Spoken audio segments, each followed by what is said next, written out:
This podcast is part of Another Happy Studios, the home of podcasts with passion. Hello and welcome to Still Got Legs, a Doctor Who Rewatch podcast brought to you by Another Happy Studios. What if an Irishman was actually a little space girl or something?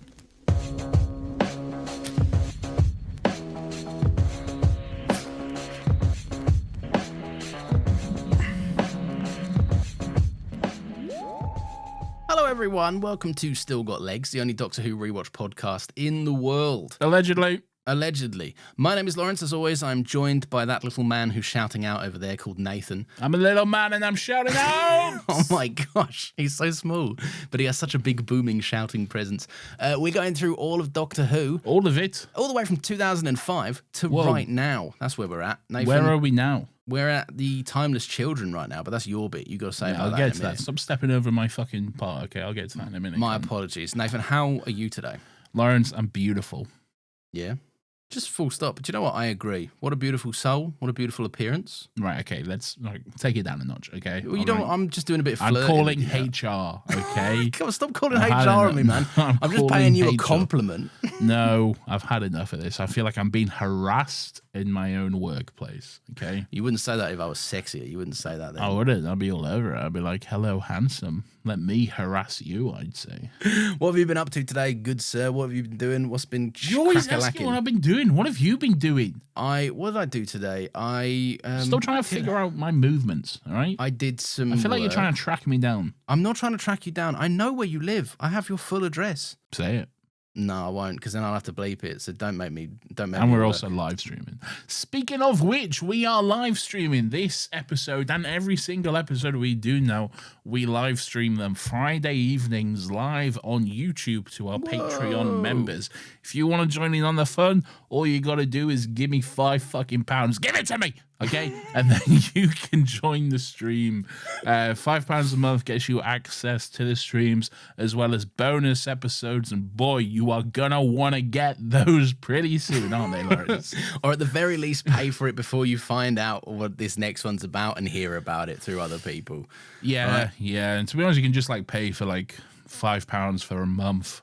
Download everything and then cancel. Just stop saying this to people. But they can do that. That's legally what they can do. Morally, they shouldn't. No, they shouldn't, and I don't like it. Piracy is bad when it affects me. It's not piracy, technically. In a sort of roundabout way. No, it's not, because they are paying for it. It's fine. Oh, it's tough. It's more like a rental price, though, isn't it, rather than a purchase price? There may be taking advantage of well, not even really. If it's within the rules, then within the rules, you know. Yeah, there's too much time spent on this. Don't do that, please. I'd appreciate it if you didn't. But if that's all you can afford, you know. If that's all you can afford, then go for it. But you don't look. We're not asking anyone to shell out more than they can. Okay. Yeah. Just don't sign up then if that's the case. Wow. That's Lawrence for you. Yeah, it's true. Eat the rich and start with him. Lawrence, I love telling you what episode we're doing today, which is, of course, episode 165 of Doctor Who. Doctor Who, excuse me. No, what did I just say? Doctor Who, and Still Got Legs. It is season 12, episode 10, written by Chris Chibnall, directed by Jamie Magnus Stone.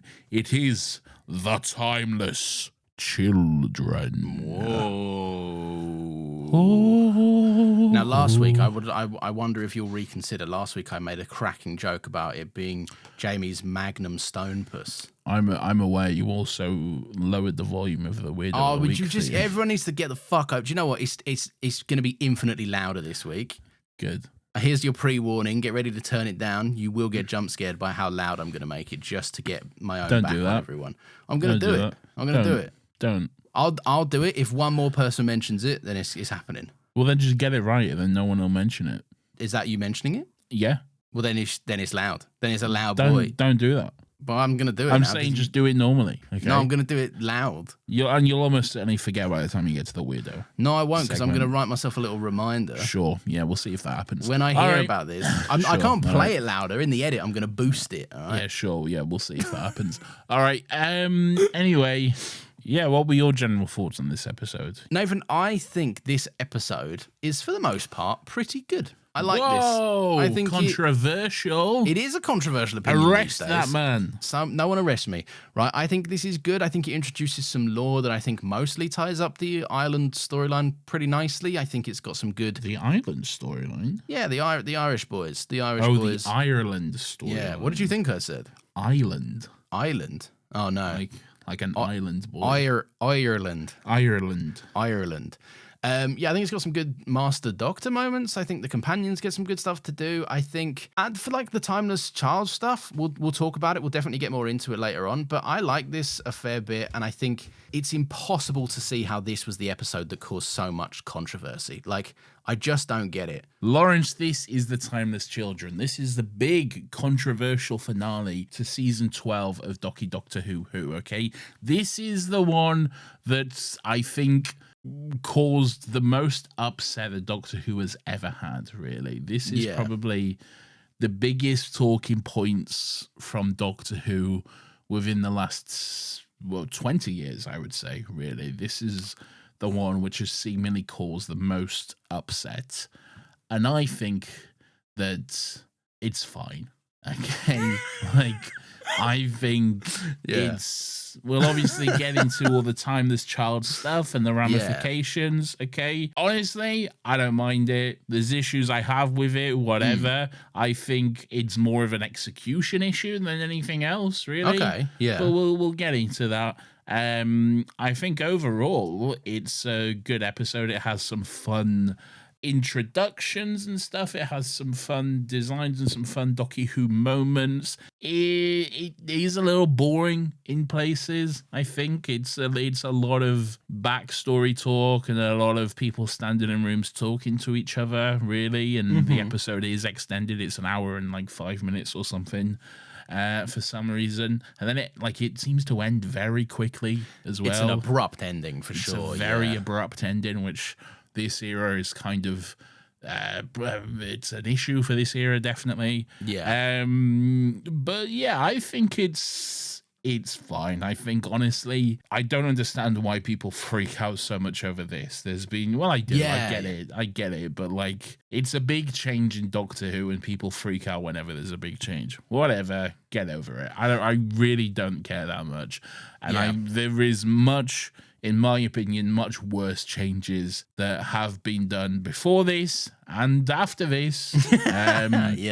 Which, to me, are way bigger offenses to the whatever, but this is it's fine. I think so. I think the reaction to this is so enormously overblown. I think it serves two purposes for two different types of fans. Name one of them. The fans that are actually like really super into the show but diehard purists. It serves their purposes because they get to be like, it changed all the lore that I love, and I love the lore so much, and I can't believe they changed that lore. Fuck the lore. Yeah, I think so too. But then it also gave a bunch of sexists and weird misogynists a good reason to latch onto, to be like, I don't hate the era because of women. I hate it because it did that thing to that show I love. When really they secretly were already hating it because of women. Well, Lawrence, we start off with a previously on. We do. Boring. No, I like a previously on. Catches me up, refreshes my brain. I've seen nicely. I've seen it. So we do have a little previously on, and then we're straight into the theme song. How does it go? Could you remind me how the theme song goes? Don't you want me, baby? Don't you want me? Oh. I don't know where this joke started, but I'm not mad at it for existing, you know? It's a nice little song, isn't it? It is a nice little song. Do you like it? I do like it. It's a good tune. Where does the actual episode open, Nathan? After the previously on, after we've got through all of that stuff.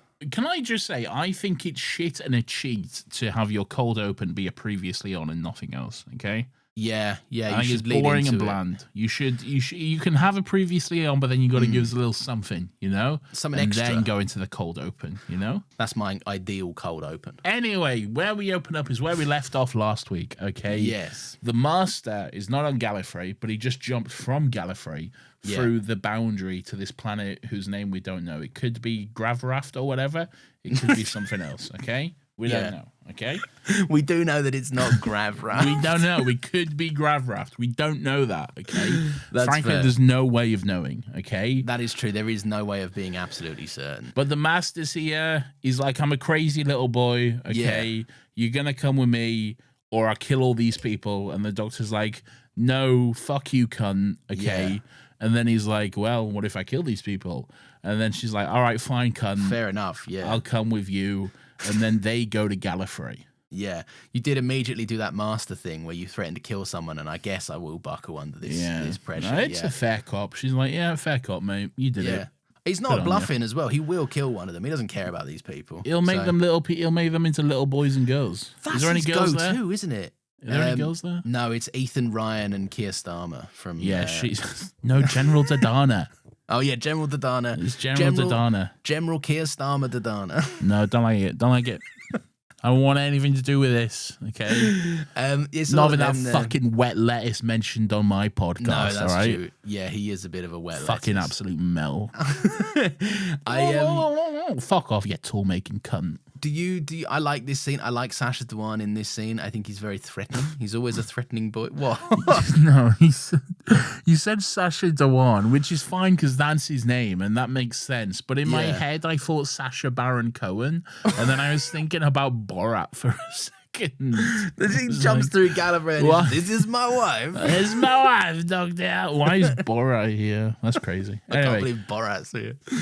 But you know, he's good in this. Just like, I don't know what it is. He's really, really good at like deliciously evil dialogue, and this episode gives him no shortage of it. Like unhinged. He's very he is. It's like he's always on the knife's edge of going fucking batshit insane, isn't he? Yeah. Like, and I like that about him because I see, especially in this episode, there's a couple of moments where you just see him full on have like a little mental breakdown to himself and then just switch up gears like it's nothing. He's crazy. I love You're insane. You're insane. I love his go-to is just turning little. This master has an affliction for turning people into littler people, which I really like. An affection. What did I say? An afflection, which I think is when you like Ben Affleck. Right, you are. Yeah. Silly me. Yeah. That's when you have a crush on one of Ben Affleck, which is notable people who have suffered from an afflection. Yes, are of course Jennifer Garner, yeah, and Matt Damon. And Matt Damon, not his wife, or is are they married? Wasn't Jennifer Garner was his wife, wasn't she? Yeah, but Jennifer Lopez is his either current wife or no longer his wife. No, I think they broke up. Did that again? I don't think they were married. No, they definitely got married. Were they married? Yeah, they were married. I believe they might have been married back in the day, and then sooner as well. And then I don't think they were married back in the day. I think they dated. Maybe. I don't know if they were married. He was married to Jennifer Garner. They had a daughter.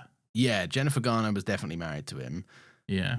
I'm pretty sure he married Jennifer Lopez. Regardless, muzzle tov to Ben Affleck and Jennifer. Yeah, good on him. Lopez or Garner, whichever one. Yeah, whichever Jennifer takes his fancy of the era. I don't know. I don't like the way you phrase that, but sure. Anywho, this affliction that you suffer with, tell me about it. Well, I like the film Argo. Okay. It's a good film, to be fair. It's a good film. Movie.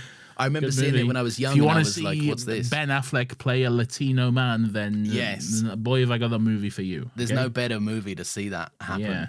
Yeah. So the doctor's like, fine, I'll go with you. Right. And she turns around to the boys and she's like, I'll be back. And then the master's like, she won't. Good luck, humans. See you later. And then they off they go to Gallifrey together.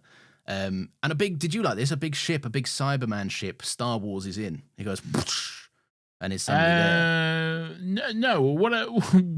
What was weird? Well, it's not really weird, I guess. It's kind of weird. It hit me as weird, basically. Is we cut to Ashad on the ship, okay? Yeah. And then the Cybermen are shooting Yaz and everyone else on there, and they're running away and stuff, okay? Yeah. And then Ashad goes, "The ship is ours."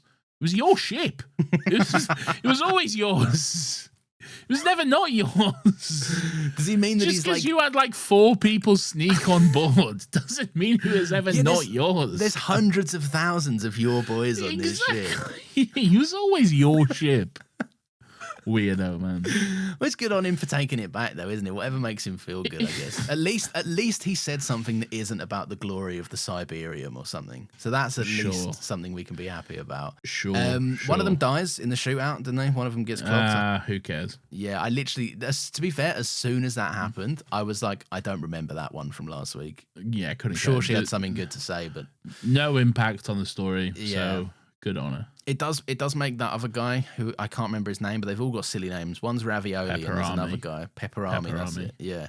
Pepperami's like, we got to go back for her. And they're like, that's the dumbest plan in the world. And he's like, fair enough. Anyway, Master and Doctor are on Gallifrey. The Doctor's like, the Master's like, look, I blew all this shit up, isn't it sick? And she's like, not really. And he's like, remember when we were kids and we used to run through these streets and everything? Well, now it's blown up. Okay. Yeah, it is blown. To be fair, it is blown up as well. He's not even lying. Do you like how quickly the Doctor goes back at him though? She's like, "You proud of that, you big man, are you?" Like, she's like, all this death made you feel happy, and he's like, to be fair to him, yeah, it's great. Yeah, this is not the Master to try and pull the moral card on, because he's just going to be like, yeah, it makes me feel great, actually. It makes me feel pretty snazzy. Yeah, I don't care about it. It made me feel good. I enjoyed it. There is a Graham who's got a little mad idea, because he's like, boys, I'm Graham. I don't have any good ideas on how to get us out of this situation. I do, however, have a mad idea, which basically results in all of them getting into little Cyberman outfits, which is good fun. That would be idea number one for me. You know? Oh, do you reckon this is like... Yeah, if there's all these Cybermen about, they're like, oh no, what are we going to do? I'd be a Cyberman, cunt. Hide in a Cyberman outfit, you know? To be fair, the episode, like, it suggests that this went very well for them. Very well for them. But I was the entire time going, like, is not one of these single Cybermen equipped with, like, a scanner or, like, a heartbeat sensor situation to know that...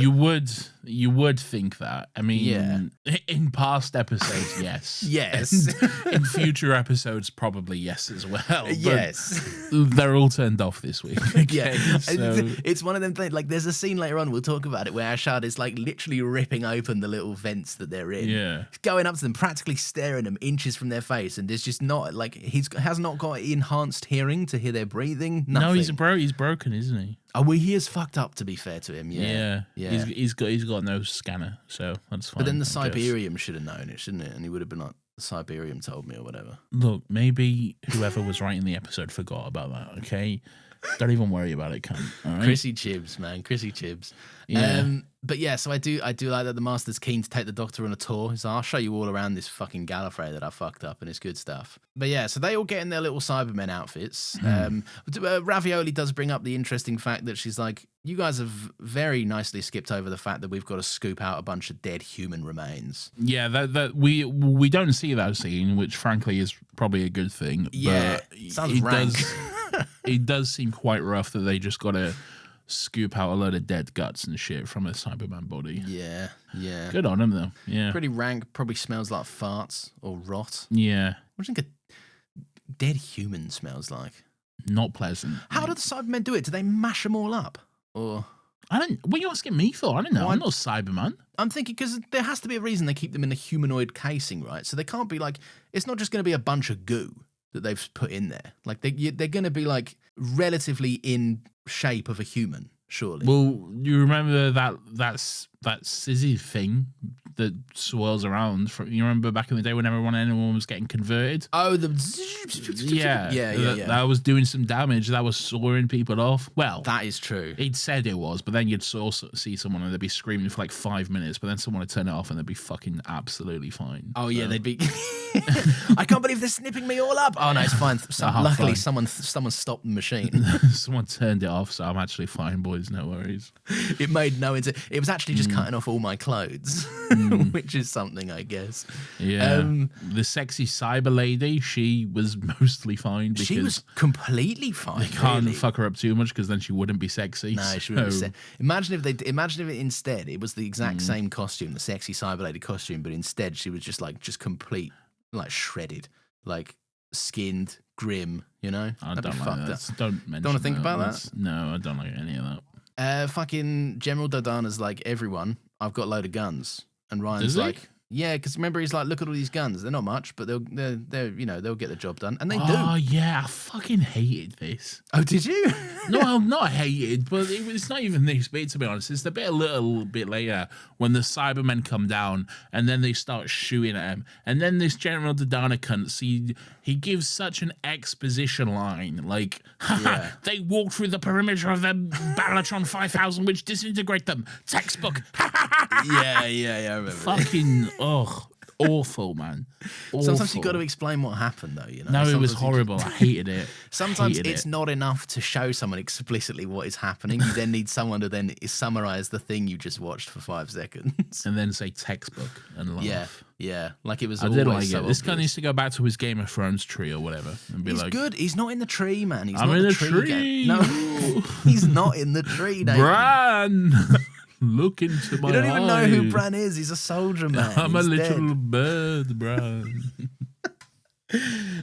So Ryan's not keen. He's like, no, thanks, mate. I don't really fancy you picking up that gun. Ryan, when did this change of heart happen? Ryan loves picking up guns. It's what he loves does. Call of Duty. Yeah. And we'll talk about that later on as well, because he's got something to say. Anyway, Did you not like the line where General Dodonna's like, son, you can be a pacifist any day of your life, but today you got to fucking survive this one? I couldn't give a shit, to be honest. I thought this was good stuff. I liked General Dodonna. I thought he was I was good. very uninterested in all of this, if I'm being honest with you. I thought this wasn't so bad.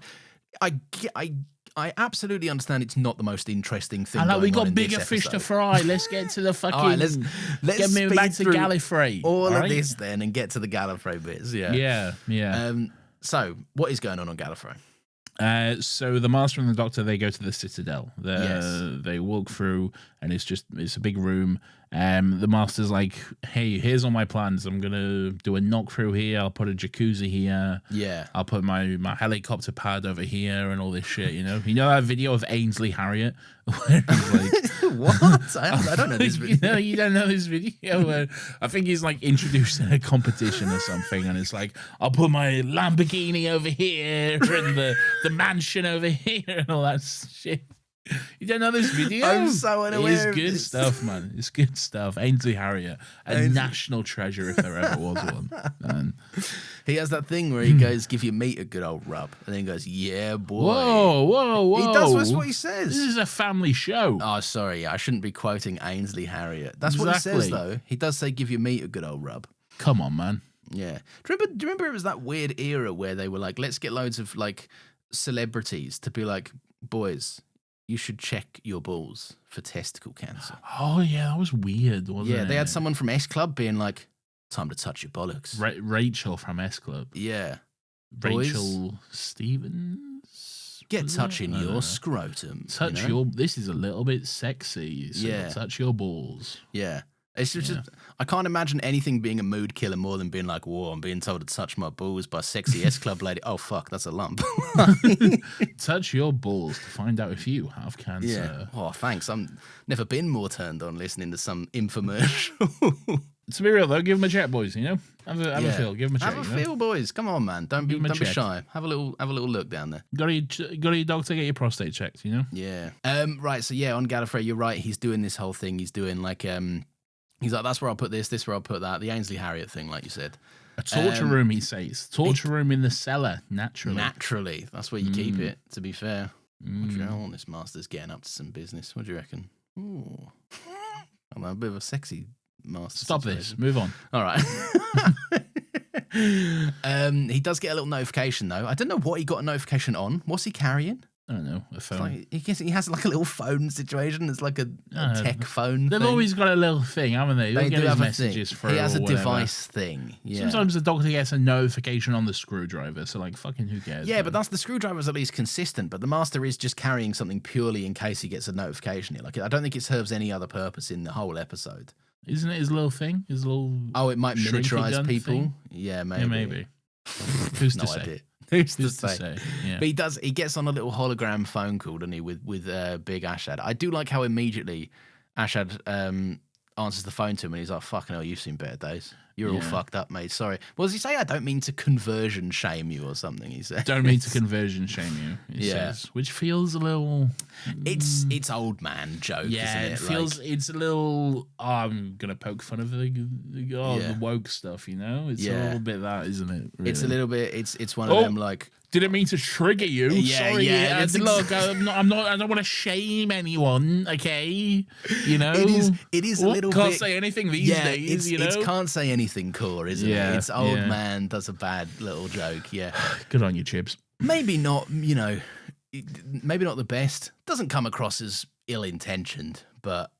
Just definitely shit. Really, it has an air of old man ignorance to it. Yeah. But yeah, so he's not gonna conversion shame him, but he does say, "Listen, right, Gallifrey's pretty barren right now, pretty wastelandy. Why don't you come vibe out here?" And he's like, barren. "All right, am I right?"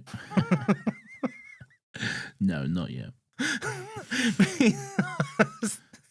Such a ludicrous call forward.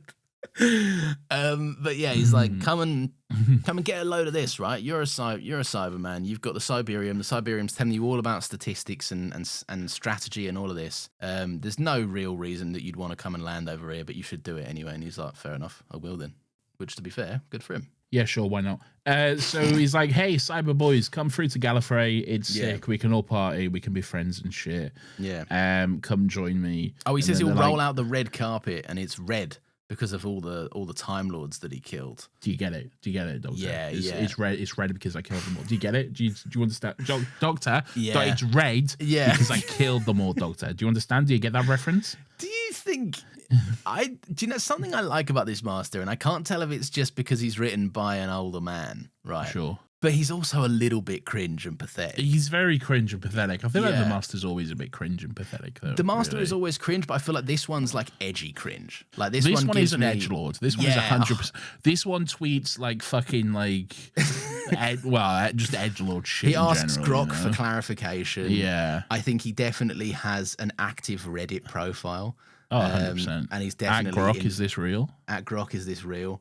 Yeah, he puts too much. I tell you what, this master goes on the website 4chan. Is 4chan still a thing? I've no idea. I don't know if it's shut down or not. But I've never been on it, to be honest. No, nor have I. It's not my homepage like yours. No, come on, don't be revealing my homepage like that. Yeah. So yeah. Ashad sends some cyber boys to General Dodana's little planet, and we cut away to Ryan and Ethan, who are in the grass, like the all gillied up mission. Bros in some long grass, hiding amongst the enemy. Nathan. But if you're doing a bingo card, throw in put in Lawrence forces in a Call of Duty reference for no reason. Okay. I did one earlier with the heartbeat sensor, which you didn't clock. Didn't get it. All right. But they are laying down. They are all gillied up. One of them is laying in long grass, which is quite fun. Sure. Is that McTavish? They've seen. Yeah. No. It's Price and. But I care too much about this stuff. Yeah, it's Price and Macmillan that are in the grass. Yeah. Good on them. But yeah, so they're just waiting. Basically, they're like, something's going to happen, so we'll sit in the grass and we'll hang about. But then we cut away to Graham and Yaz, who are having a lovely little bonding moment. What do you think of this scene? I like this scene. This is nice. It's rare that we get a nice Graham and Yaz moment, to be honest. So it was nice to see They're not often in the same room. they're not, to be honest. Mostly it's Graham and Ryan, and Yaz is like, I don't know, looking after a fucking door or some shit, you know? Yeah, Yaz. This is the door of the piece needs Yaz's attention. Exactly, yeah. But Graham has a really sweet moment where he's like, you know what, Yaz, you're pretty fucking sick. You know that? Like, everyone's always saying the Doctor is like this most amazing woman, but I think you're just like so impressive and all this shit. It's like, cheers, same, cunt, you know? Yeah, I do like how Yaz immediately kind of emotionally switches off. She's like, thanks, Graham, you and all. I do like the line, mate, I'm from Yorkshire. That's a love letter. Is this a thing? A Yorkshire? I tell me now, we don't do none of that poncy talk around here. All right, cock? All right? I'll say I'll do, and that'll be that. Yeah. I'll say I'll do to me father. And that's me telling him I love him. All right, they're an emotionally reserved lot. I'll do. All right, cook. And that's the equivalent of a love letter to me father. So Graham and just a habit that was. Graham and Yaz because it happens so often, I think. Exactly. Graham and Yaz have that lovely little chat, and then they get dressed up as little cyber boys. Yes. So that's all beautiful stuff. Yeah. There's some bullshit cyber shit. Who cares? Blah blah blah. What's the bullshit cyber shit? Who no one cares about? Who cares? Then we were back in the Citadel. And it was like, hey, Khan, why would you give Gallifrey to the Cybermen? Oh, there's always some Master Cyberman shenanigans going on, isn't there? I thought this was the exact moment that I thought to myself, didn't we just do the Master and the Cybermen team up for a little storyline? This is the third time now. Series 8 finale, Series 10 finale, and now Series 12 I had finale. Series 10 in my brain. I completely forgot that Series 8 did the exact same thing. Every second season. 8, what 10, is 12. happening? 8, 10, and 12. That's bizarre, isn't it? Yeah. Crazy stuff. Yeah. We need to put a stop to it. We need to stop the Cybermen. Well, we sort of get it's that. all right. Yeah. It's all right. Whoa, a child on a planet? They must have some great ads.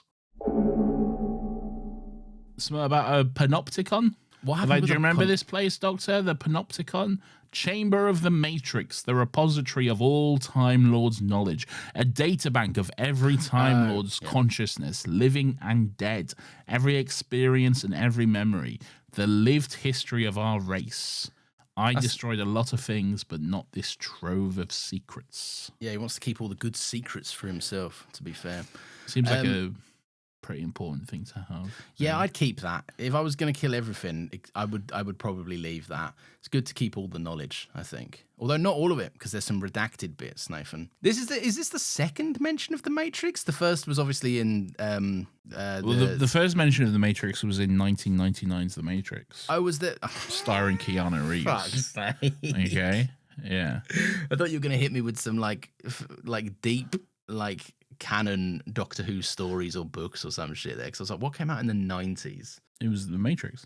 Yeah, with the Matrix, yeah. Dun, dun, dun, dun, Bold dun, for dun, anything dun, to call anything The Matrix after The Matrix came out. No, I think it's fine. It's The Matrix. But it's just always a word, isn't it? I know it is just a word. Like, I'm fully aware The Matrix gets it from the word, but it feels like The Matrix as a film is so iconic that it kind of should have just been like, everyone should have agreed on a new word, you know? No, it's just The Matrix. It's fine. So The Matrix, it's just a big thing, whatever. They're like, hey, here's all our knowledge or whatever. That's sick. Yeah. Anyway, blah, blah, blah. Is this where Ashad comes in? Well, I thought this was when the Master was explaining. He was like, I was hacking the system, right? I was hacker man in the system. I was in. He says, I'm in. Oh, yeah. And then he casually stumbled across something pretty crazy that he has to share with the Doctor. he puts the Doctor in the Matrix, doesn't he? Yeah. He's like, you get in the Matrix. Get matrixed. Yeah. Get matrixed. And then she's like, I'm in a void. Yeah, it gets series of mind palace-y after this for a while. You love a mind palace. For someone who loves a mind palace so much, yeah. It's crazy how you don't want to do a Sherlock podcast. I like good mind palaces. I feel like Sherlock mind palaces suck a little bit. Although you don't want to make fun of them, no? It's not that I feel like I would make fun of it once and it'd be fun, and then I'd be stuck doing the same thing for a further 20 episodes or however many episodes 14. There are. 14, right. Yeah. The RDJ first movie, not the second movie, those mind palaces are better. I like those mind palaces. There isn't any mind palaces in those movies. Yeah, there is. There's not. There's no stupid mind fight, which is bullshit, you don't like the Jared Harris mind fight.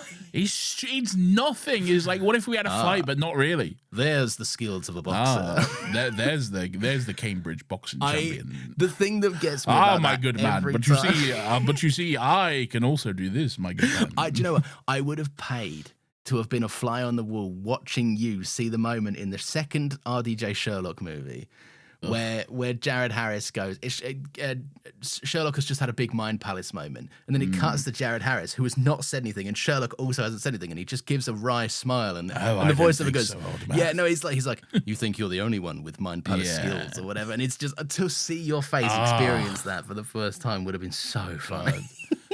Filled with a hatred and a rage which has never left me. This is one of the stupidest scenes ever. I fucking hate it. There's the Cambridge boxing champion. There's the Cambridge boxing champion. Yeah, and then it ends with the stupidest possible thing, which I know is semi-book accurate, right? But it ends with Sherlock being like, all of that is all well and good, but what if I committed suicide while holding on to you? And he's like, well, then you got me there. I didn't think about this scenario happening. Stupid. It's a fucking stupid movie. The second one sucks ass. The first one's a great movie. At least in the show, they like did something. It's not just men throwing their mind palaces at each other, you know? Yes, yeah. It's Murray. What's his name? Moriarty backing him into a corner. Yeah. And then him being like, shit. Yeah. Did not see this one coming. You know? Yeah, the show does do it in a good way where it isn't just blokes throwing mental battles at one another. Exactly. Sherlock, it's not just absurd nonsense, is it? I like that Sherlock is like, you want to do a Sherlock podcast so bad. I don't have the Look time. Look at you, Nathan. You're bristling with it. I like that he's like, I'm going to get out of this. And he goes, but I thought about how you'd get out of it. And he's like, well, you haven't thought about Mrs. Hudson. And he's like, motherfucker, I've got someone with a gun to Mrs. Hudson's head. I'll spray that fucking woman's head open, son. And he's like, fair enough, you will. Sick. Yeah. Anyway, I better jump off this hospital. Spoiler alert. And then I hope Darren Brown is there to help. I really hope Darren Brown is there. He's not there to help. He's there to... No, he is there to help. He's there to help Sherlock. But that's not real, though. No, it's not. It's a fake. That's just the guy from Rogue One's Mad Fantasy. Yeah, that's right. Yeah. Yeah. Yeah, I love that because Darren Brown just walks over and goes, John, look at me.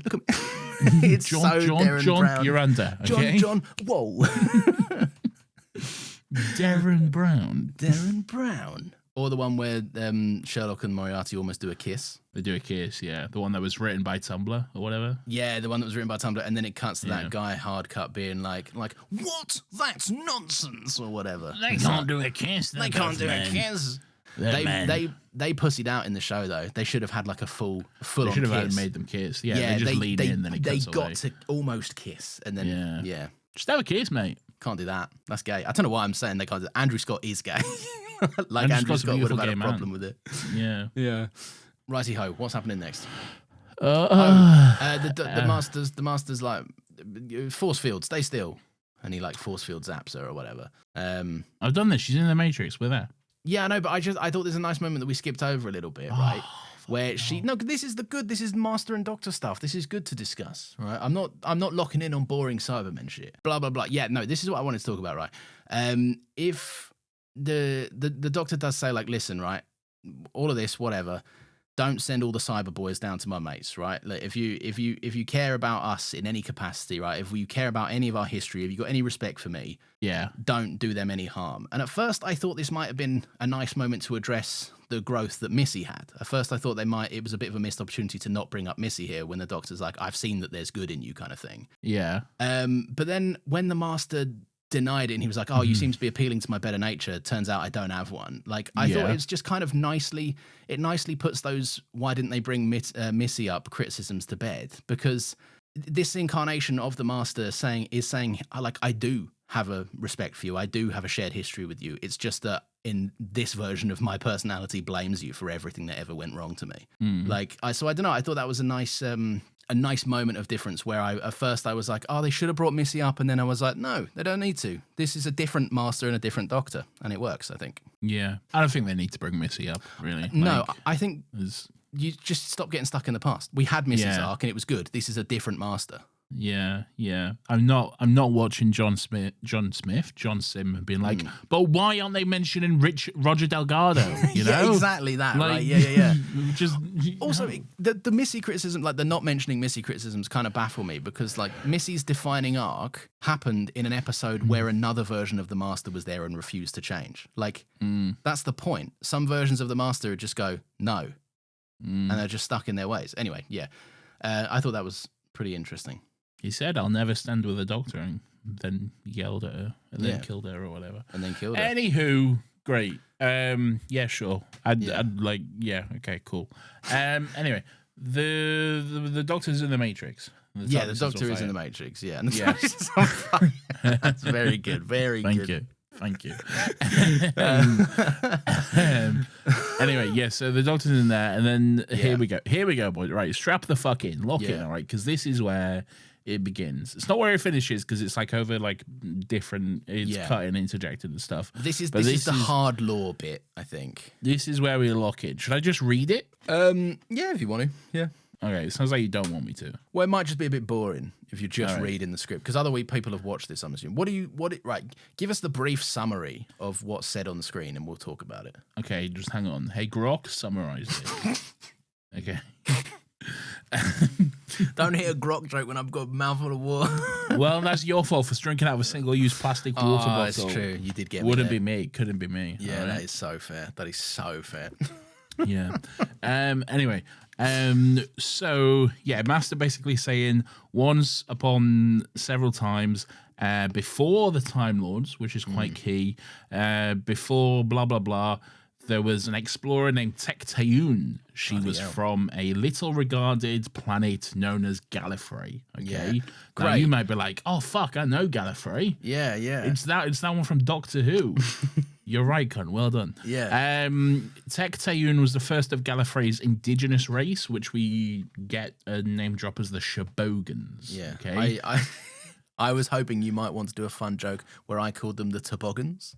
What do you think about that? Why toboggans? It's just similar sounding, isn't it? No, I don't. In like my that. defense, I only wrote the name down and I only heard it once, so in my head it was the Shobogans, which made toboggans funny. I mean, okay, but he very clearly says the Shobogans, and it's several times he says the Shobogans. We don't know if he's just putting an inflection on that, whether this master has an accent. Okay, but that's the only one we have to go off. Yeah, so I'm gonna take that as just the actual thing. That's fine. All right, fine. We won't call them the toboggans then. You fucking idiot. Anyway, sorry. Yes, the native boys, the Shobogans. Well, we only know of one, and it's a girl actually, Lawrence. So that shows your sexism. Oh, I've just been like the boys. You know, it's an inclusive term. The boys. You fucked up. Anyway, so Tecteun, she developed space travel. She was the first one to develop space travel. Dangerous and unsophisticated, the master says. Yeah. She took risks to explore worlds and galaxies beyond Gallifrey. And on one such world, she stumbled across what was seemingly a portal to another universe. An infinite gateway, it's described as, near some sort of monument. And beneath that monument, there was a child, a little space child who was abandoned and alone and seemingly fell through the portal from the other universe or whatever. So she's like, I'll fucking have that, I reckon. I'll have that kid. I've got a kid now, I'm a parent or whatever. Yeah. So she kidnaps the kid. And she's like, sick, this is my kid now. I love this. I'm a parent. We don't took her need back to what? I was just going to say, we don't need to go into this necessarily, but I do think it is worth noting that in this episode, a kidnapping of a child happens, and then also the subsequent redacting of files does happen as well. Okay, well, yeah. It's just worth mentioning. I feel like you could have not mentioned it. I just wanted. I feel like it's also worth not mentioning. You know? Fair enough. All right, then we won't mention it, but just know that I noted that down. Okay. Well, I think that probably says more about you. That's fair. Else. Yeah. That is fair. Anywho, check his hard drive. Anywho, so she kidnaps this kid, and she's like, "Sick, I'm a parent. I'm going to take you back to Gallifrey." Okay. Blah blah blah. Blah, blah, blah. Together they explored. The child grew older. They poked and prodded. They're like, oh, wait, no. You're skipping ahead. Shut up. Am I? They explored the galaxy together, or whatever. They explored space. But after a while, she's like, I'm bored of this. Let's head back to Gallifrey. Okay? Yeah. So they headed back. Tecteun wanted to understand the child a little more. So she searched for clues as to the child's identity. The master says where she might be from, what species she could be, because she wasn't a Shobogan, obviously. No. But the child would not yield any secrets. Tecteun couldn't understand, and the child was very much a mystery. Until Lawrence, until one fateful day when the child was playing, as children do, near a dangerous cliff's edge. Okay? It's all coming and together. what happened was some little cunt, some other little Shobogan cunt, all right, pushed that child off the cliff, and she fell, much like an Irishman fell at one point. Yeah, but I did that's notice. completely unrelated. Yeah. She fell, and then the Tectane was like, oh fuck, no, my space kid is dead. This is crazy. But then, Lawrence, what happened was the space kid started to regenerate. Oh my gosh. She regenerated. Yeah. And she was another little girl. Oh my lord. Yeah. Yeah. And there you have it. We haven't quite got into all of it. I like this. This is good lore. This is interesting lore. I think interesting. You look, here's the thing with this stuff, right? No one cares anymore. And I know that's not true because people do very loudly care. Here's the thing. We don't know who this child is yet in the episode. We don't. Yeah. I mean, we do. I feel like you can tell immediately. Yeah, I think that them acting like this was any sort of a mystery is where they went immediately. There's a moment in the episode where they're like, who's the child? Who's the child? Yeah. And then the master's like, haven't you figured it out, Doctor? Yeah. The child is you. Like, yeah, con, we know. Yeah, we figured it out. Wait, if I'm figuring something out before the Doctor is, that's, you fucked something up there. Anyone with half a brain can figure this out, okay? It's so painfully obvious, okay? Yeah, I like this. I think it's like I say, the reveal is shoddy, but we haven't got to that just yet. But in terms of where we're at currently, just right now, this is interesting stuff. This is good. This is good lore. I think change like this is always going to have a knee-jerk reaction from people that refuse to accept it. But like we always say, the show's fundamentally about change. It's always embraced change. I mean, first of all, I don't know. If I haven't seen Classic Who, okay? Not to the full extent anyway. So I don't know if we get any deep Gallifreyan lore backstory at any point, okay? Right, okay, yeah. For all I know, this could be referencing that. It could not be. I don't fucking know, okay? Yeah. I'm just seeing what's presented here. This, I don't mind. This, I'm like, hey, cool, Gallifreyan backstory. We know that in my head, what I'm thinking is when the Doctor's in, like, Hellbent and the 50th anniversary and shit, when the Doctor's in the barn and stuff, in the barn, I'm thinking the people he's with, the people who bring him soup or whatever, Shobogans. They're not Time Lords. They're not, well, maybe they're Gallifreyans, maybe the name changes to Gallifreyan over time, but Shobogans, basically, Well, it's tough because later on there is a point where the Masters, like, they characteristically rename themselves in all their kind of pompousness into Time Lords. Well, maybe I didn't pay attention to that part, okay? Maybe they're not from Gallifrey. Maybe they're from Liverpool. Maybe they're the Beatles. Maybe they're the Beatles. Who knows? Who's to say? Maybe every fourth regeneration is one of the Beatles. Maybe it's Ringo Starr all along. Okay, maybe that little girl falls off a cliff, regenerates, and then it's just Ringo Starr. Oh bloody hell! I had a fall, did I? Yeah. All right, lads. Bloody hell! I must have hit my head hard then when I tumbled down the cliffs. This gives me an idea for a song. How do we crowbar in the Beatles into everything? You did it, not me. I know. Which is weird. It's normally you. Yeah. I feel like you led me down a path by bringing up Liverpool. Look, I didn't know what I was doing. I'm sure. But yeah, so we're getting some lore. We're getting some interesting stuff, I think. But anyway, right. So yeah, the Master's interrupted. And he's like, the Cybermen are here. Hang on a minute. I've got to go and deal with this. And then we cut away to Koshamas's planet, and he's just got he's set up like a little minigun. He set up like a Doctor Who minigun. A minigun? Yeah, like a little mounted gun that actually takes out 2 or 3 Cybermen before. Oh, this is that stupid scene I hate. Yeah. Where you don't he's like, they bloody textbook or whatever. Did you like it when he does blow a couple of them up, and then they just blow his shit up, and then he's like, I thought that would last a little bit longer. I thought that was a bit funny. They should have killed him. They should have said, listen, you fucking bird cunt from a tree or whatever. Yeah. Useless part of this episode. Yeah. You're just going to kill yourself later. It's not useless. Let me save you the trouble and kill you now. No, right? he does good stuff. I liked him in this episode. Get him out of here. Get him out of here.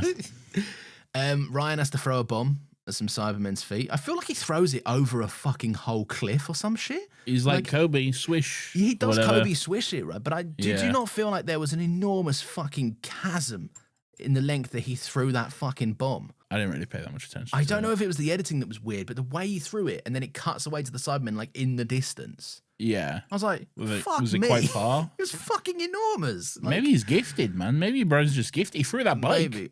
He did throw that bike. Yeah. He threw that bike off a hill or whatever, and then it was just in the woods, you know? Yeah, he did So, launch that. He's been practicing his whole life to throw something off a fucking cliffside, hasn't he? He was destined for this, mate. Maybe this he was that kid that threw the doctor off the cliff. Mate, that was Ryan's the big bad all along. Haven't you figured it out yet, Ryan? You were the kid on the cliff. Kid regenerates into Ryan. That's Kid good regenerates stuff, into Ryan. But yeah, so I did like this scene though, because Ryan fucking yeets it, he blows them up, and then he starts celebrating. Like he proper starts like fist pump in the air and doing a dance. And then in the background, just in a blurred mass, more Cybermen just emerge from over the hill. Yeah. And then he gets shot, and he's like, "Oh fuck!" Immediately, celebration's over. Which I thought that was funny. It's good physical chops from Tosin Cole right there. I think. Yeah, it was quite good. I quite enjoed that. Where's this stupid line that I fucking hate? Hold on. You want to read it verbatim? I want to read it. Here it is. Co-Sharma's first trap sprung. They fell for the old biodampener decoy human signal trick. Textbook. Ha! Kill yourself. Okay? Fucking kill yourself, mate. Do you remember last week when I said, this era is too needlessly wordy, and you were like, that's fine? That's okay. That's point to Lawrence, I think.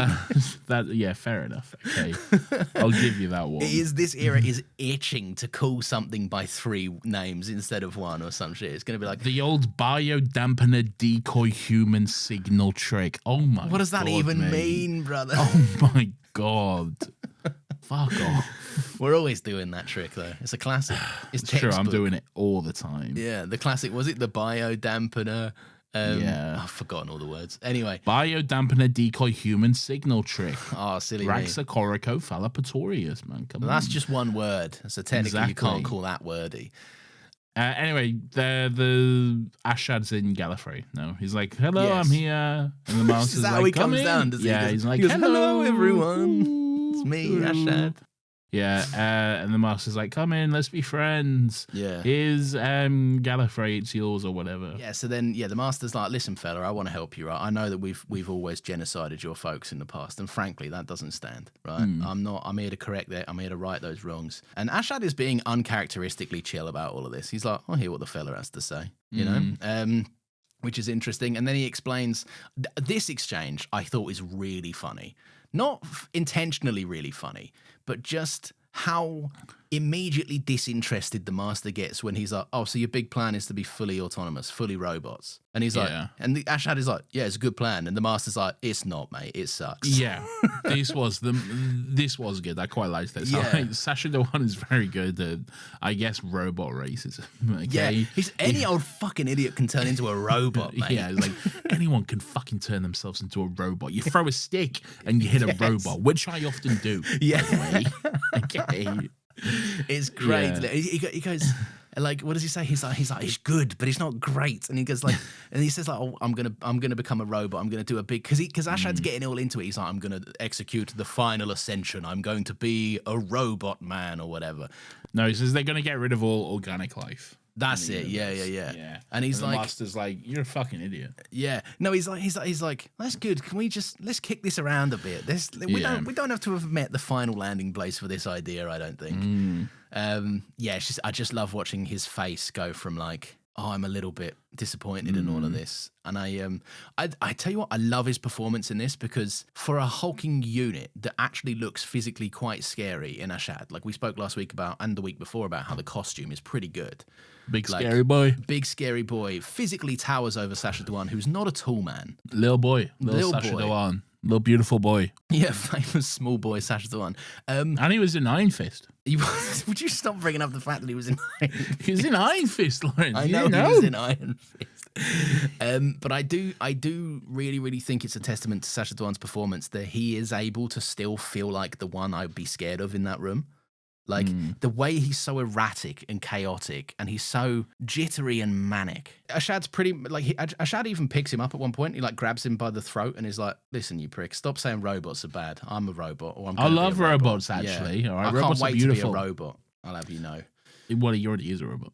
No, but he wants to be all robot. He's like, "I'm bored of being organic, and I'm even more organic than my other organic boys." I want to be a beautiful robot. Don't do it. My name's a shit. I want to be a beautiful robot, man. I want to be a beautiful rabbit boy. Did you think it was good the way the master has to, like, he's dealing with this, but then also the doctor is like still unconscious or whatever. Yeah. And he's like, and Ashad's like, come with me and we'll figure this out. And he's like, but I'm doing this. Oh, fuck, all right, hang on, I'll split my consciousness in half or whatever. And half of it, his consciousness was already split in half because like Ashad's like, oh, there's a dog. I know that bitch, and he's like, "I don't worry about her. My conscience is taking care of it. I can be in." Okay, I missed that one. Yeah. You're an idiot. That's fair enough. Yeah, it is good though, isn't it? Like the way I like him just peeling off and being like, "I'm so sick, man. I'm so brilliant. I can do this." You know. He actually started singing Iggy Azalea's "I'm So Fancy." You already know. He said exactly. From LA to Tokyo or some shit. Anywho, so back in the Doctor's mind palace, which is actually the Matrix or whatever. Yeah. The Master is explaining more of the story. So we get more lore, Lawrence. Strap back in. Do your seatbelt up. Do it up. Oh, okay. There we go. Thank you. Now, having seen the little child regenerate, Tek Tayun, a scientist and explorer, just in case we forgot, had a new landscape to explore. She dedicated her life to studying the child, detailing every fragment and genetic material, which took her years, and we see the kid like regenerating over and over again. Yeah. She's doing all kinds of experiments. She's a little girl, she's a little boy, she's a little girl, she's a little boy again. She's going all over the place, all right? Yeah. Tek Tayun grew older. She was an old woman, and then her desire to understand this weird thing became an obsession. She was obsessed with trying to figure out how basically this kid regenerates it. Basically, she fucking cracks it, all right? She's like, I think I figured it out. I'm going to test it on myself just to be sure, though. So fucking hell, big swing. Here we go. Kill myself. Let's test it. Yeah. And then she fucking regenerates. She turned into a bloke, I think? Yeah, she turns into a bloke, yeah. She's like, I'm a bloke now. This is sick. I've got a dick. Yeah. I love this. Is that what she said? Is that in the script? That's what she says. This is sick now. I've got a dick. This is sick now. I've got a dick. Yeah. Blah, blah, blah. Tested. Wait, she put her knife on line. Yeah. Spiced herself to regenerate. Master didn't know any of this. He asks if the doctor knows any of this, but she doesn't respond. There's a great shot of the... this all happens. There's a great shot of like the doctor... sorry, excuse me, I misspoke. The child regenerating a whole bunch of times, like the round shot. It's like a panning shot. That's a great shot. Another one is after, like, because they say, like you say, Tek Tayun cracked it, regenerates into a bloke. She's got a dick. Awesome stuff. And then that's when the Time Lord culture started creeping in. Like the pomposity started creeping in, and they build a big citadel. Great shot of like a time lapse of the citadel being built. That was awesome. Yeah, I was just getting to this. So they Shobogans grew in knowledge and ability. Gallifrey evolved, and they built themselves the citadel. They discovered the ability to travel through time. Mentioned that one just off the cuff, like. Oh, by the way, we fucking cracked time travel while we're at it. We figured it out, boys, while we're here. You know that little thing, time travel? Turns out we fucking cracked it, lads. Yeah, right? No stress. Sick. Anyway, just an off one. Yeah. Right? It is funny because it starts with them being like, Tek Tayun's time traveling was rough and unrefined. She was a space travel. Oh, so, so it's not even time traveling. It's like space unrefined space traveling, and then just like figured out time travel while we're there. It's almost with the same hand wavy nature that Endgame cracks it. Remember when Tony Stark's like, "This won't work," and then it works, and he's like, "Holy shit!" Oh, by the way, I figured out time travel. Yeah. Or really like Jarvis did or some shit. Yeah, well, he goes, Grok, figure out time travel. Grok, figure out this. And Grok figures it out for him, yeah. And Tek Tayun proposed that they gene splice the ability to regenerate into future generations of Citadel dwellers, so they all get the regeneration basically built into them. It would become the genetic inheritance of them and their descendants. But they decided to restrict the regenerative process to a maximum of 12 times, which is the established law that we know. Yeah. The timeless child becomes the base genetic code for all Gallifreyans within this citadel. Interesting that they clarified just the citadel. So outside and beyond, I guess, is the Shobogans who are can't regenerate, I guess. Really? Oh, yeah, I never thought about it like that. I guess that's That's true. the elitism of them, I guess, the ruling elite, you know? The civilization which renamed themselves with characteristic pomposity, Time Lords. The foundling had become the founder. The rest, as they say, is history. This is a great fucking montage. I can't lie. I was on the edge of my seat for all of this stuff. I thought this is why when people are like, oh, they changed the law of the Time Lords and all of that stuff. And I know they care more about the Doctor's origins, more so than the Time Lords' origins. But like, this is interesting to me. I find this really cool. Yeah. And it also cements something we've always known and we've always said, but God, the Time Lords are dicks, aren't they? They're just up their own arse constantly. And from day one as well. They were just the worst fucking ruling elite set of cunts, building your entire culture. Oh, we're so much better than you. We stole this kid's power, so now we're better than you. It makes some, I think, retroactively bizarre. I know I do shoehorn this in a lot of the time, right? But I would like to see if any of Ten's dialogue in School Reunion felt funnily hypocritical now. Like, because he's like, oh, you guys just steal other people's cultures and stuff. You guys just bloody take cultures of, you go around and you colonize and you take and Bit rich. Yeah, it's like, fella. To be fair, he didn't know. No, he didn't know. But he should now go back. Now that the Doctor knows, he needs to go back to Anthony Head and go, bro, the call is coming from inside the house. Literally. Okay? Come on, man. I'll tell you what, some of these bloody products being advertised, they're just timeless. But no, this is on, like you say, it's so true that they've been like this since day one. Like, they've built their culture off of abusing a child over and over and over again. Like, so interesting as well that they restricted it to just the Citadel dwellers as well. Yeah, that is. The Shibogans, the people outside of the Citadel who aren't lucky enough to be born into this wealth and privilege, which we stole, by the way. Where they're tough luck. They don't get the special powers like we do. Yeah. They don't get these beautiful gifts. They probably don't even get to time travel or anything. So they just got to sit. They got to sit in that one hut. They all have to live in that one barn. They have to live in that one barn and share that one bowl of soup, okay? So, fuck them. I like the montage. It's good to see, like, the Citadel being built and stuff, and then to see just those pompous cunts. Tecteun looking pompous as fuck, walking around in the robes and the fucking stupid big collars and everything. I think that's a good performance. I know it's over the course of two people, but I think the slow, even though Tecteun, I'm pretty sure, doesn't have a single line in this the entire episode. Not yet, anyway. Not yet. Spoiler alert. Yeah. But I do think it is interesting that you can see that change. They've gone from being this kind of humble space explorer wanting to explore the galaxy, and it's like this interesting idea that this person's gone out with noble intentions and has just essentially hoarded ability, brought it back, and gatekept it. Like, she's literally gone out, pioneered some stuff, found out some stuff, even though it was obviously stolen with bad intention and stuff, and then brought it home and then just gone like nothing for no one. And it's like, it's obviously a fucking colonization 101, but it's fascinating. And the way they kind of bend that story over time, where you start being like, who's this wonderful little explorer that just wants to go out, to like, oh, this person straight up sucks. That's a really, really well handled thing for a character that doesn't have a single fucking line. And that's where we get the big reveal as well. That's when there's the big clunky line that's, haven't you figured it out, Doctor? The timeless child is you. Yeah. Dun, dun, dun. Yeah. Okay, so we knew. Brother, we been you. Okay? We done been know.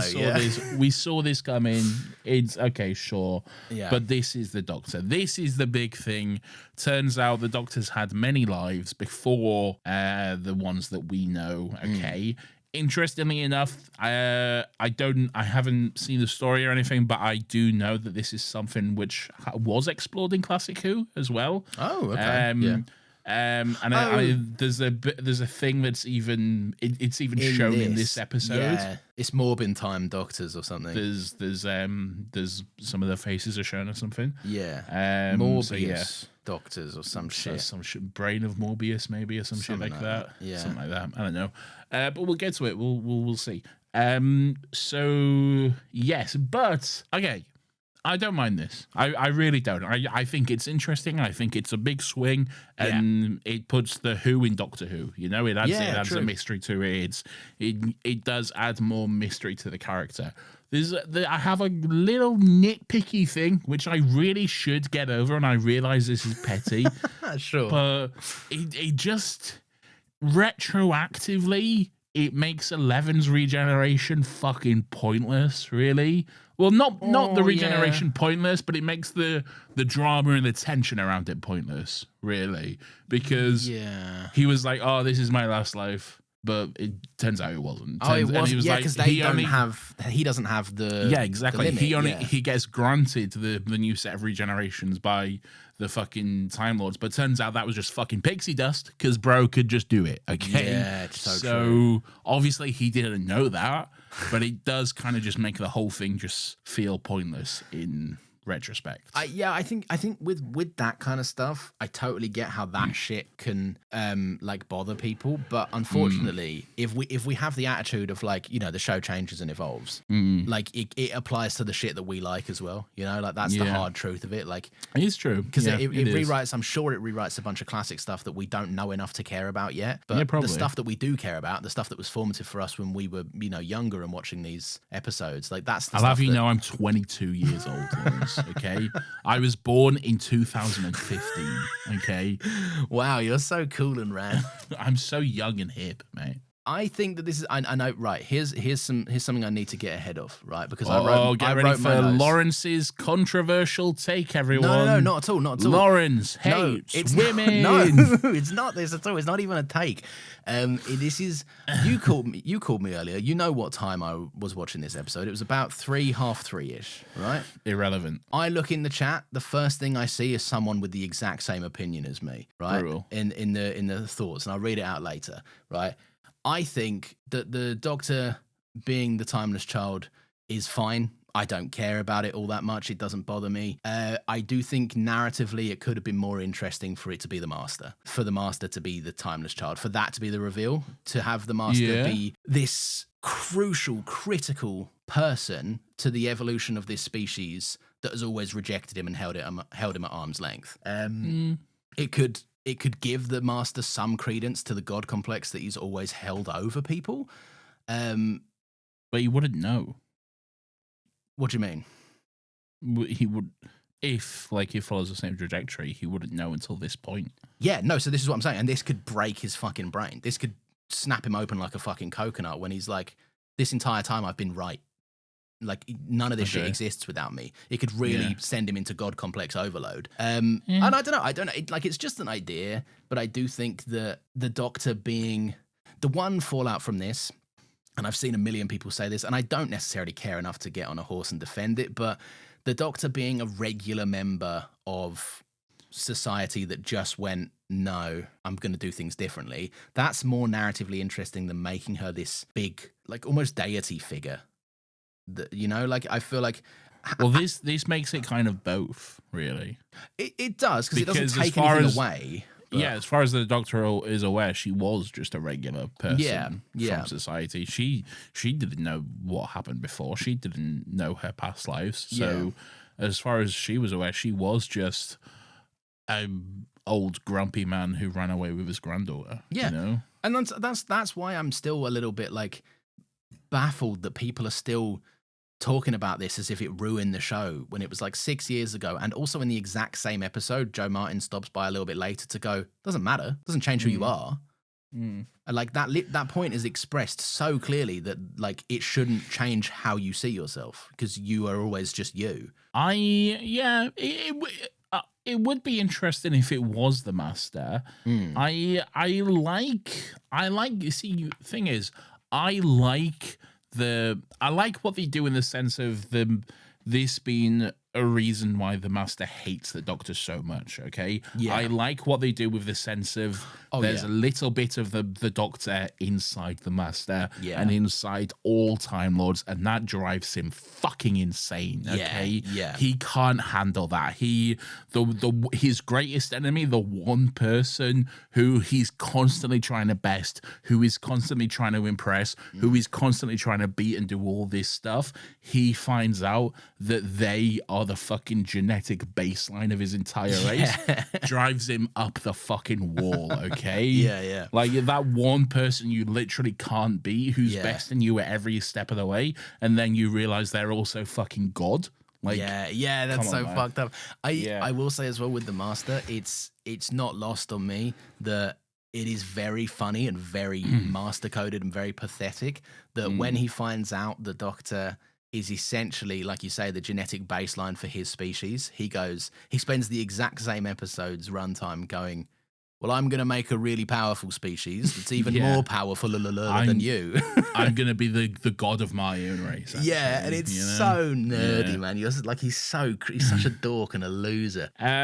Bullshit, Cyberman, Keir Starmer, whatever. Keir Starmer's doing stuff. Their guns are pretty effective, aren't they? For guns that he's just hodgepodge thrown together, it seems like they take down quite a few Cybermen with them. Yeah, and Cybermen have terrible aim as well, so that's all good stuff. That's this era as a whole, though. Everyone has Stormtrooper aim in this, unless you're Ryan, who then also makes a point of like, I'm bad at shooting people, but then never misses a single shot. The greatest sharpshooter in the fucking galaxy.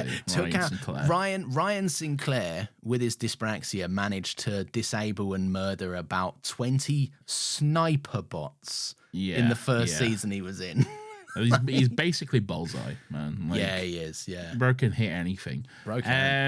Except Yaz's sister. Am I right, boys? I mean, you probably could if you wanted to. Yeah, right. She seems pretty up for it. She is keen. Yeah, she was pretty keen for it. Yeah, but he wouldn't do that out of respect, I think. No, he respects the game too much. Master and Ashard, what's going on here? Is this when he's like, listen, fella? Right. He just kills him. I've got a death. Yeah, he's like, because Ashard's like, I've got a death particle, and he's like, this is great. The Master's like, oh, that's good stuff. Actually, I quite enjoy that. Oh, the death particle. And then he goes, what about this Siberian business then? And sure, hope there's not any crazy ramifications of this death particle that'll come up a few years later. Oh, really? Does it? Yeah. Oh, yeah. Oh, that sucks.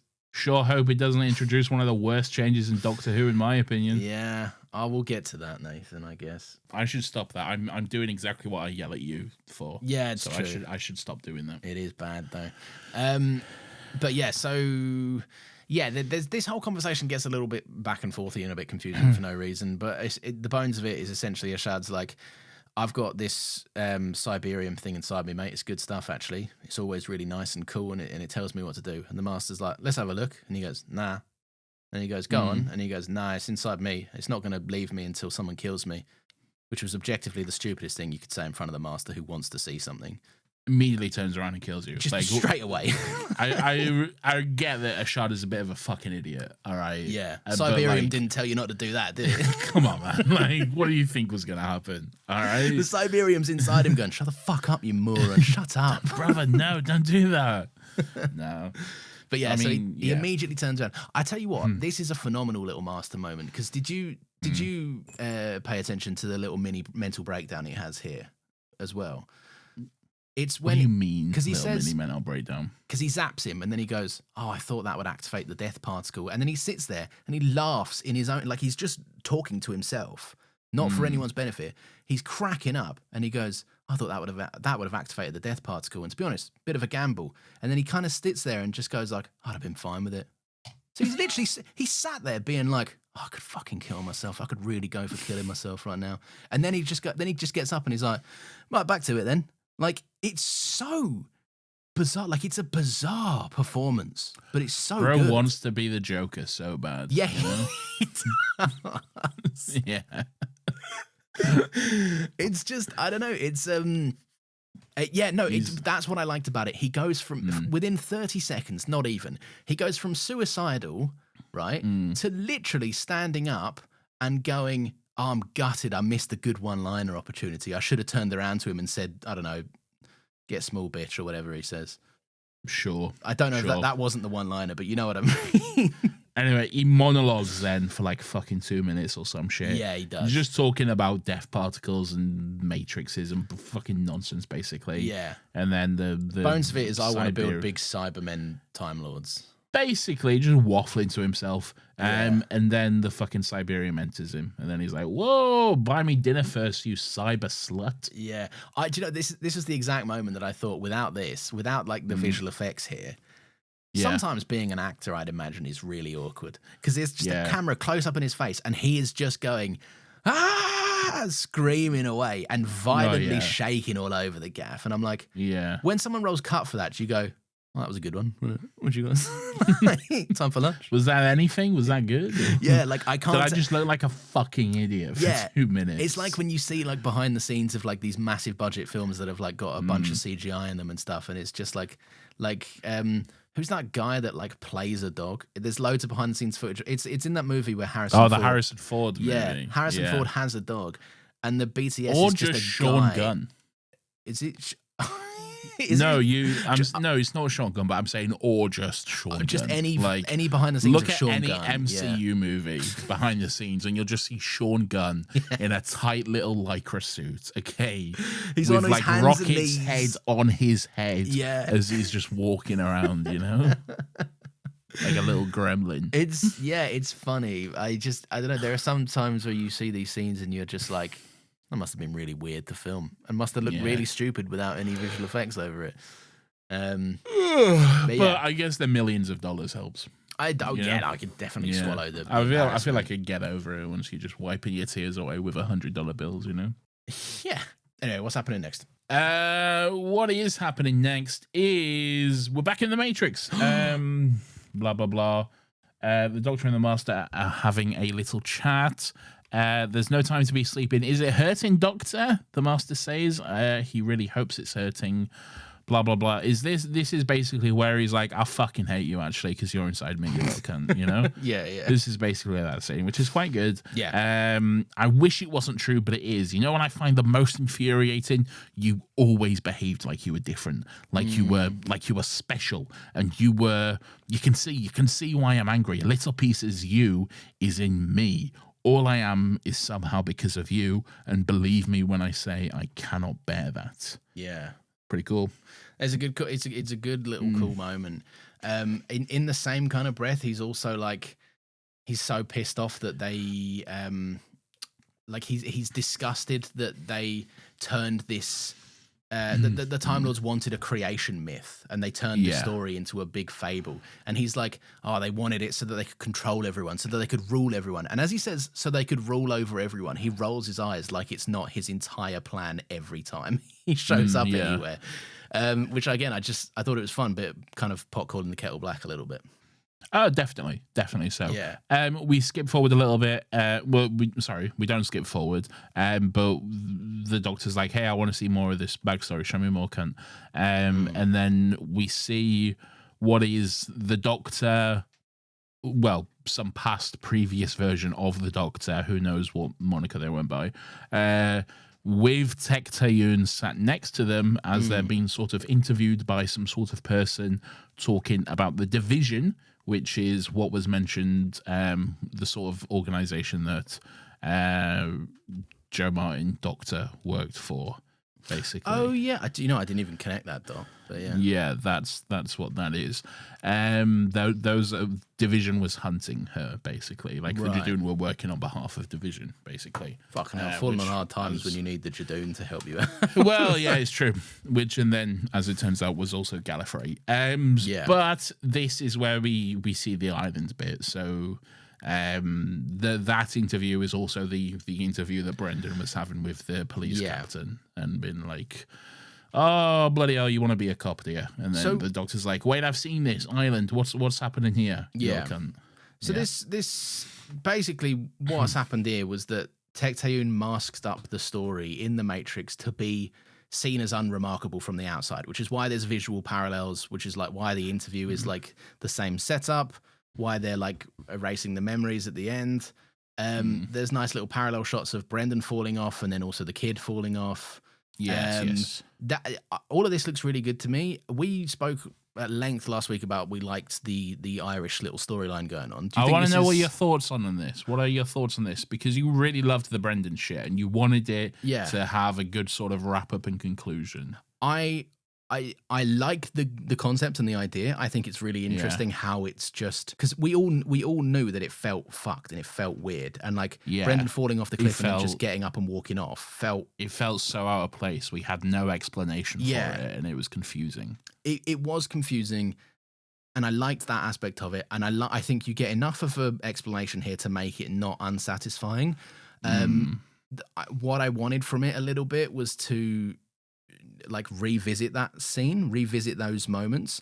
This episode, unfortunately, even with an elongated kind of length in terms of runtime, we could have done with a couple of minutes just seeing like maybe an older Brendan realize this or come to learn this knowledge that his life was a complete lie. Like it's a complete Brendan fabrication. doesn't exist. Brendan doesn't exist. No, I know, but you have to think of like, you know, in these like in his head, he's real.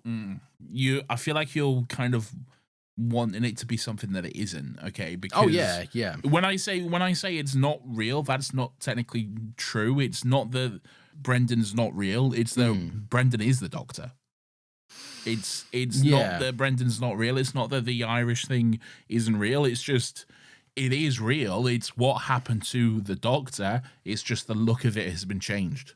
There was no Brendan. There was no, you know, police officer or anything like that. It's just basically a filter pasted over it. Yeah. Like this all did happen, but it's just they've put a different lick of paint over it, I guess. Yeah, exactly. I like. So there's no Brendan to like look back and realize that. Yeah, no, I understand that now. Brendan realizing his life was a lie is the Doctor in this moment realizing her life was a lie. Yeah. Well, yeah, like you say, in so a roundabout sense, you get stupid idiot.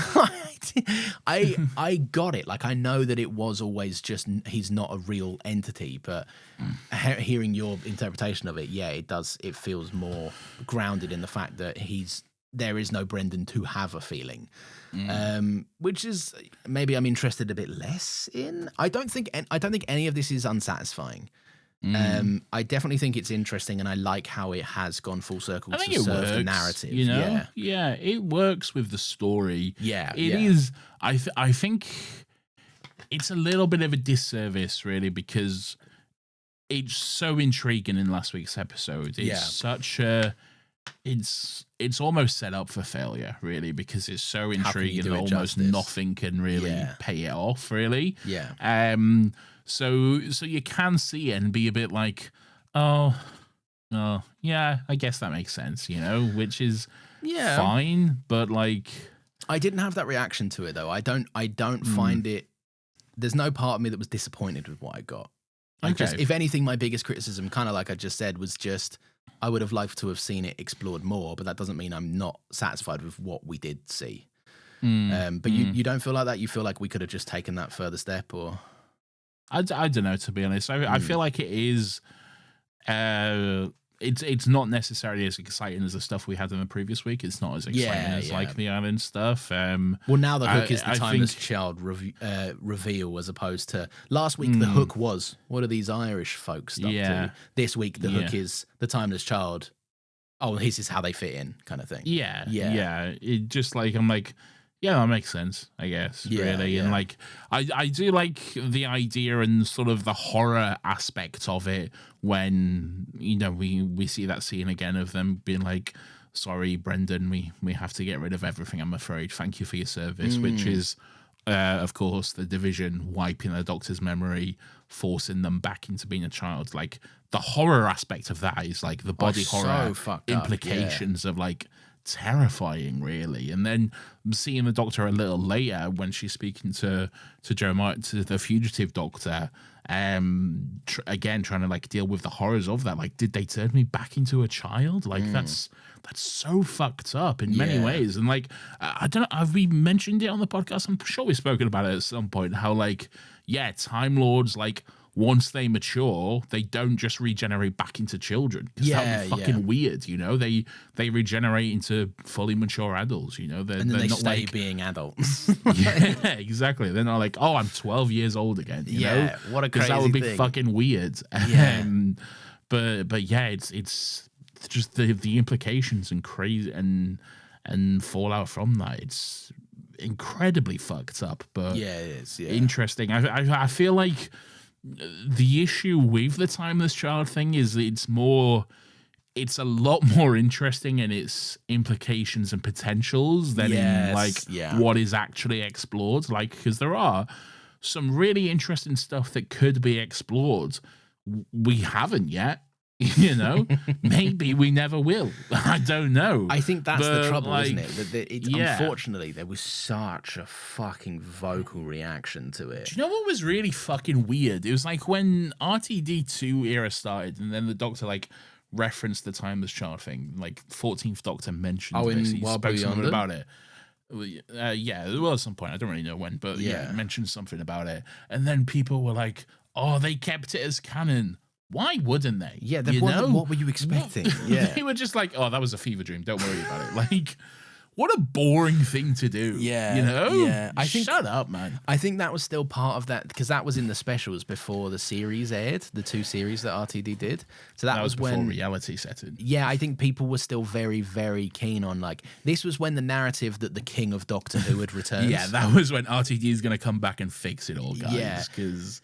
Don't worry, it's about to get so much better. Yeah, it's definitely... And maybe it will. Who knows? We'll see. What I'll say, and this is the last thing I'll say, and I'm not going to allude to anything or my opinions on any specifics, but what I'll say is if you think this is the worst reveal in Doctor Who in modern times, you're ludicrously mistaken. Not even close. Not even remotely. Because I would say there's at least 3 things that are way higher on my list than this. Same. And we already said, like, we mentioned it earlier on in the series, the Master destroying Gallifrey, the Doctor, and I guess the Master being the last of the Time Lords again. So much worse than this. That is so much more boring, yeah. That is so boring, man. Fucking stupid. I hate that reveal so much. Do you remember how much fun we had when we were walking around on Hellbent, in those scenes in Hellbent, and then at the ending of Heaven Sent, we're walking around in those scenes, and I'm like, oh, wow, look, an alive Gallifrey. A Gallifrey that is interesting, that has people occupying the space. With pompous, elitist cunts for the Doctor to rebel and yell at. Exactly. You're filled with contrast, filled with good sequences where the Doctor clearly, even when the Doctor goes too far, you can still see that they're just stuck in their stupid ways. Like, should have gone further. Yeah, I would have done for her.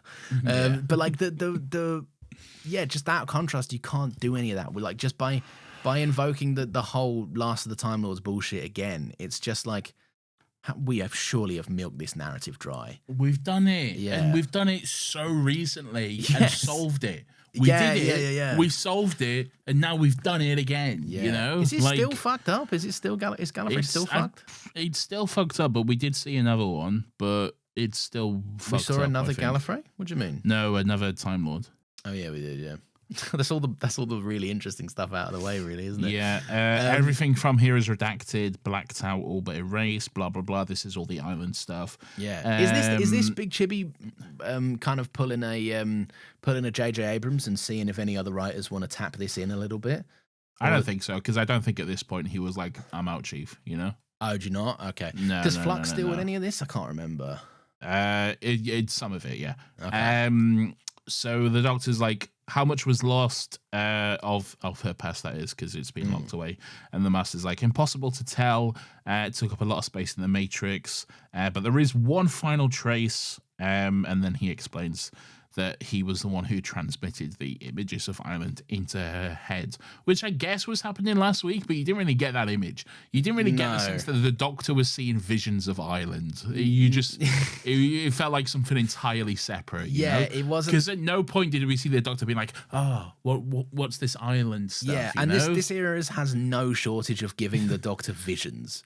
The Doctor is always having visions in these episodes. The Doctor loves a vision, mate. Yeah. Remember when those rags were like, oh, vision time. Oh, we're the rags and you are the timeless child. Yeah, you are the timeless child. What was Jack's big fucking faff about not giving the... Yeah, beware the lone Cyberman, don't give it what it wants or some shit, which is obviously Ashad, and she did just that. Yeah, or it turns out you can and it's fine, because the Master just kills him anyway. Yeah, who cares, mate? Yeah, fucking... Anywho, nothing burger fucking teases, man. Yeah. We've been waffling long enough, Nathan. The Master comes back in the room and he's like, "I've got Cybermen Time Lords now. What do you reckon? I kept all the Time Lord bodies. Is that now? It may as well be." Wait, well, okay. No, it is. It is now. It is now. Oh, yes, it is. Yes, it is. Yeah. First of all, he calls them Cyber Masters. Horrible name. They're obviously Cyber Lords. Yeah, makes way more sense. Yeah. They're not the Masters. Yeah, they're Cyber Time Lords. Okay. Second of all, goated design. Looks so dumb, my but God. so good. So fucking stupid. Yeah. But so good. I love this. Is genuinely my favorite Cyberman It's design. not, Okay? surely not. It is, because it's so stupid, but so much fun. I love it so much. I love the fact that they've got the big stupid collar thing built into their helmets. Yeah. I love that they're wearing robes for no fucking reason. Why? It's so good. They've got like Gallifreyan symbols etched onto the metal and That's stuff. cool. That looks awesome. Yeah. Looks so good, mate. It looks so Have they all been good. in the shop designing this? Where's the master Well, this bin? was done within like an hour or some shit. Yeah, fuck me. The efficiency of those little, kind of scissor things doing this. Yeah. The scissors have probably someone put a stencil in front of the scissors and they just cut around them. Probably. Yeah, it's an absurd fucking costume, but yeah, fuck if it doesn't look amazing, you know? It looks so dope. I love it Yeah. so much. Do these come back as well? I remember this design. We'll see them again. Yeah. Once and then that's it. It's From Power of the memory. Doctor, right? I'm pretty sure they appear again. Yeah. Yeah, from memory, only once, but hey. Yeah. I just remembered because obviously this episode's a little bit longer as well. Isn't Power of the Doctor like an hour and 30 minutes long as well? I don't know. I haven't seen it since it aired. That's going to be a beefy Still Got Legs episode. That is. But yeah, so the Master comes in. He's like, "Boys, look at all these, right? It's pathetic how gleeful the Master is here. He says the line like created by you but led by me, and he's so chuffed.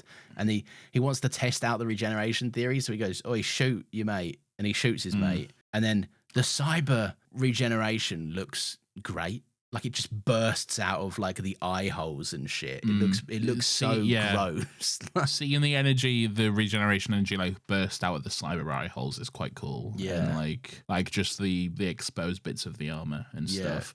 Yeah, it looks very cool. This era's regeneration effects are amazing, by the way. Yeah, it looks so.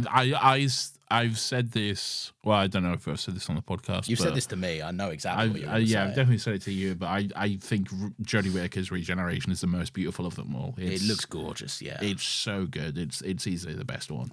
I like the subtleties of how they're put together as well. Because like when Tecteun does it and she kind of injects herself. Like at that exact moment, like it looks a bit ropey. Like it looks a bit like, oh, that looks a bit not right. Like explosion, like it's a bit too out of control. Like you know when you start the hob up and it goes before it settles down and you go, whoa, all right, yeah. Like it's like that a little bit. So and just I don't know, there's something about how more swirly and how much more of a darker orange it is. It just looks gorgeous. Yeah, lovely effect. Looks really good. It's good stuff. That is it Chris? His name what's his name? Why do I feel like it's boy? actually John Smith?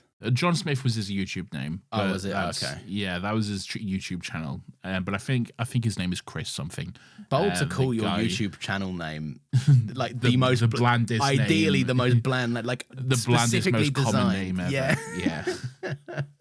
Yeah, true. Good point. Yeah. At the Boundary, all of the Doctor's little companions and the mates and stuff. Did we miss over the bit that they had a fight? Have the Cybermen all had a fight yet and revealed themselves to be Yaz and Graham playing dress up?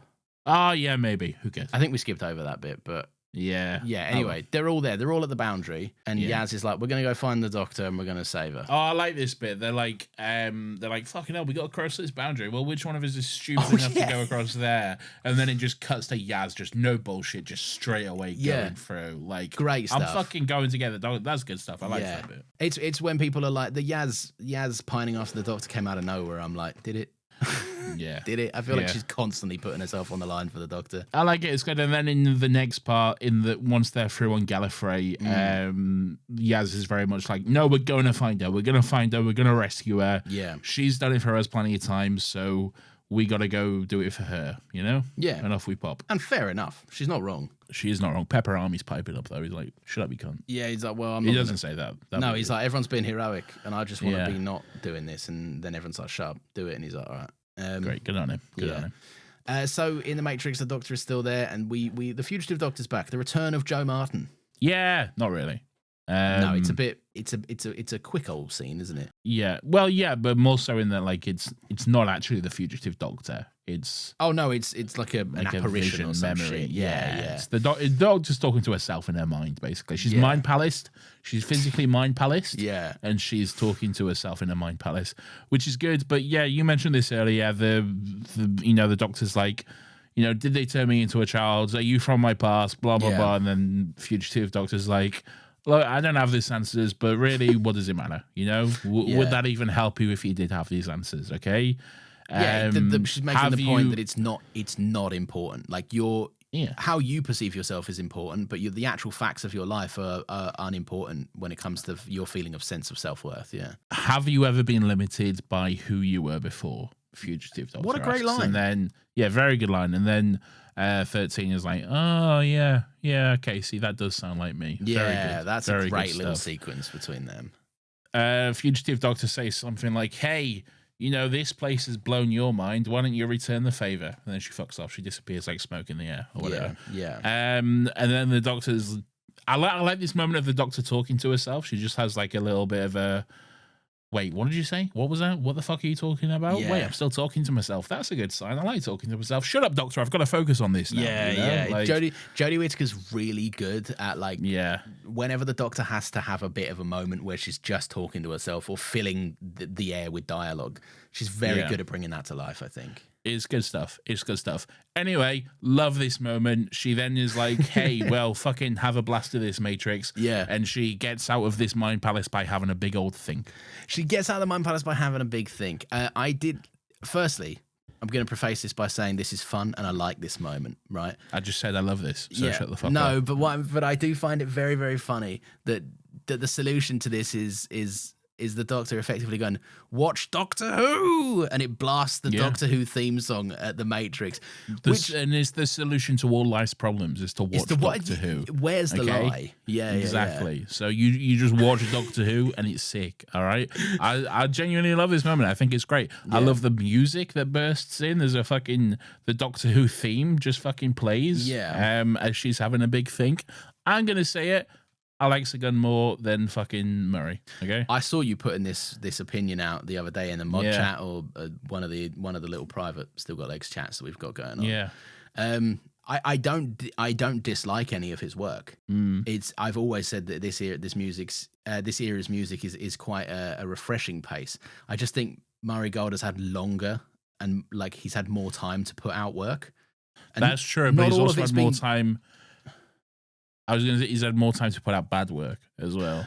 He's had more time to fall off and get lazy and just reuse old tracks. I do not disagree. There is definite cases of Murray Gold just phoning a season in. That's happened a bunch of times. But he's also put in that work, There are other composers out there. Yeah, there are. You don't need to you don't need the bag. Murray Gold is not the only man who can fucking compose a song. Look, I like Murray Gold's work. I don't want to get it twisted. I don't want people to think I don't like Murray Gold's work because I do. Yeah. Shepherd's Boy, probably my favorite track in all of Doctor Who. Yeah, okay. Sure. Yeah, I absolutely do like Murray Gold's work. I think we need someone else in there. I think it's fresh time blood. to have a different composer take the reins. There are so many incredibly talented composers working today. Murray Gold is one of many incredibly talented composers. Yeah. Okay. Yeah. He is not the only person who can write music for Doctor Who. If I had my dream pick in there, I'm going Nicholas Britell, who has proven he can do fun drama because he did all of Succession. He also did... yeah, that one. He also has proven that he can do high-concept sci-fi in that he did season 1 of Andor, which is really, really good. No, it's not the same Star Wars. So, the Doctor does a big think as the Doctor Who theme song plays. It's great. It's a cool moment. Yeah, she blasts in with Doctor Who. Me, baby. That blasts... And then she blows up or whatever, and she's able to get out. So that's sick. But that's where we have the big montage of all of Doctor Who. Yeah, and we see the classic stuff and the faces who were maybe Rowan old Atkinson's doctors. there. Joanna Lumley. Joanna Lumley's there. Hugh Grant is there. It's all good stuff. Yeah. Do you think it's a bit silly? I do. I think this is silly, but I also don't care enough to nitpick it. Right, but I'm going to on this podcast. Okay. The Doctor overwhelms the Matrix by just going, Doctor Who. The Matrix's entire job is to store obscene amounts of Time Lord information. Yeah, but that's why I think it works, because it's just the Doctor's life is so big and complex and fucked up that it can't handle. But it was storing it already. You know? The Doctor knows about it because the Matrix told her about it. No, but it's cool. It's already there, Nathan. It's like cool. if you said to me, the sky is blue, and I went, Nathan, you went, what? And I went, the sky is blue, and you went, whoa! Yeah, but yours isn't set to a cool Doctor Who montage. That's fair music, enough. All right? That does make so sense. It's sick, actually, you know? I think it's cool. The Doctor's life is so fucked up and like so much stuff has happened. I don't care that it was already there. Now it's there again, all right? Double there. Exactly. So then... Bro, copy and pasted, okay? What's happening next? What's going on now? What is going on next is Yasmin yells Doctor, and then Graham says, Yaz, is she all right? And then Ryan says, Doctor, we're here for you. And then Doctor says, my fam. And then Koshamas says, she's not dead then. And then Doctor says, who are they? Are we having a party? Oh, all those memories. The Matrix. The memories blew the Matrix. Oh, she's clever. I'm clever. We're all clever. All of us. However many that is. All right, then, off we go. Oh, no, there's something I'm missing. The Master is creating a new race of Cybermen using Time Lord bodies, an endlessly regenerated army. I have to stop him. Fast. You shouldn't be here. No humans on Gallifrey. Doctor, now's not the time for this no humans on Gallifrey. Yeah, come on, mate. I feel like there's bigger fish to fry than this, you know? Crazy. Anyway, back to this. Koshamas then says, if it helps to swing up expenses. No, I'm going to let you keep doing this bit. This is fun. I'm not. No, I'm stopping there. Anyway. Where did you get to? That's the trouble. Then they're like, hey, there's all this stuff going on. We got to stop the Master. The Doctor remembers the thing she didn't remember. Ashad saying the death particles inside him or whatever. Oh, you're right. Is this when she's like, where's the Master? And she does a little psychic connection. And he's like, hello. Well, yeah, that's at the end of this, but yeah. Yeah. Well, that happens then, basically. Yeah. All right, see. Great. Anyway, they're going to get the death particle from Ashad's little body. He's just a little action figure boy, isn't he? He's a little toy, isn't he? Yeah, he's just a little toy. Blah, blah, blah. I've had an Ashad in my time, a little action figure like this. You've had a few Ashads in your time, I bet. Anyway, so the Doctor's like, right, take this bomb or whatever. Koshamas, you have a bomb, and he's like, all right, I'll go set up bombs. He pulls a Ben Kenobi and starts sneaking around planting bombs in secret places like an old man. When does Ben Kenobi start planting bombs around? No, he just goes. I'm thinking of that bit where he goes around and pulls a little lever, and he's like, what you're doing is you're conflating the scene with The Force Awakens where Chewie is planting bombs. I am. Yeah, I've combined those in my head. On the Starkiller base to A New Hope when Ben is just sneaking about turning off a tractor shield. Yeah, the tractor beam or shield or whatever. I saw some T-16s. The new T-16 speeder. Great. What was that? Nothing. It's crazy. Probably nothing. Probably nothing. Probably nothing. But yeah, so anyway, he sets off his bombs early. He's like, boys, we better get the fuck out of here. He actually says, oh dear, sorry for the short notice, but it seems that the main trigger device has a mind of its own and has set all the others going. May I suggest a very fast getting us the hell off this ship? Brother, say it quicker than that then. Bit of fun. Bro's got time to do a little bit, has he? He's doing a little riffs. He's preparing for his Type 5 at the Chuckle Hut later. Bloody hell, mate. That is wild, isn't it? Bro is the kid. Bro hasn't spoken to someone in 50 years, and he's like, fucking hell, all these words I've been learning, I've got to let them all out. That is wild, isn't it? If your goal here is to be like, I've set off bombs too soon, run, and he's like, I doth decree that the bombs. Like, brother, get to the fucking point, man. Him and Siberia Mashad would have a fucking great conversation, wouldn't they? You sounded, when you say, I doth decree the bomb, you sounded like our impression of Alan Cummings when he's doing, why does the Lassie speak of commerce? Oh, it's so good. Bring him back. A question we'll never know the answer to, unfortunately.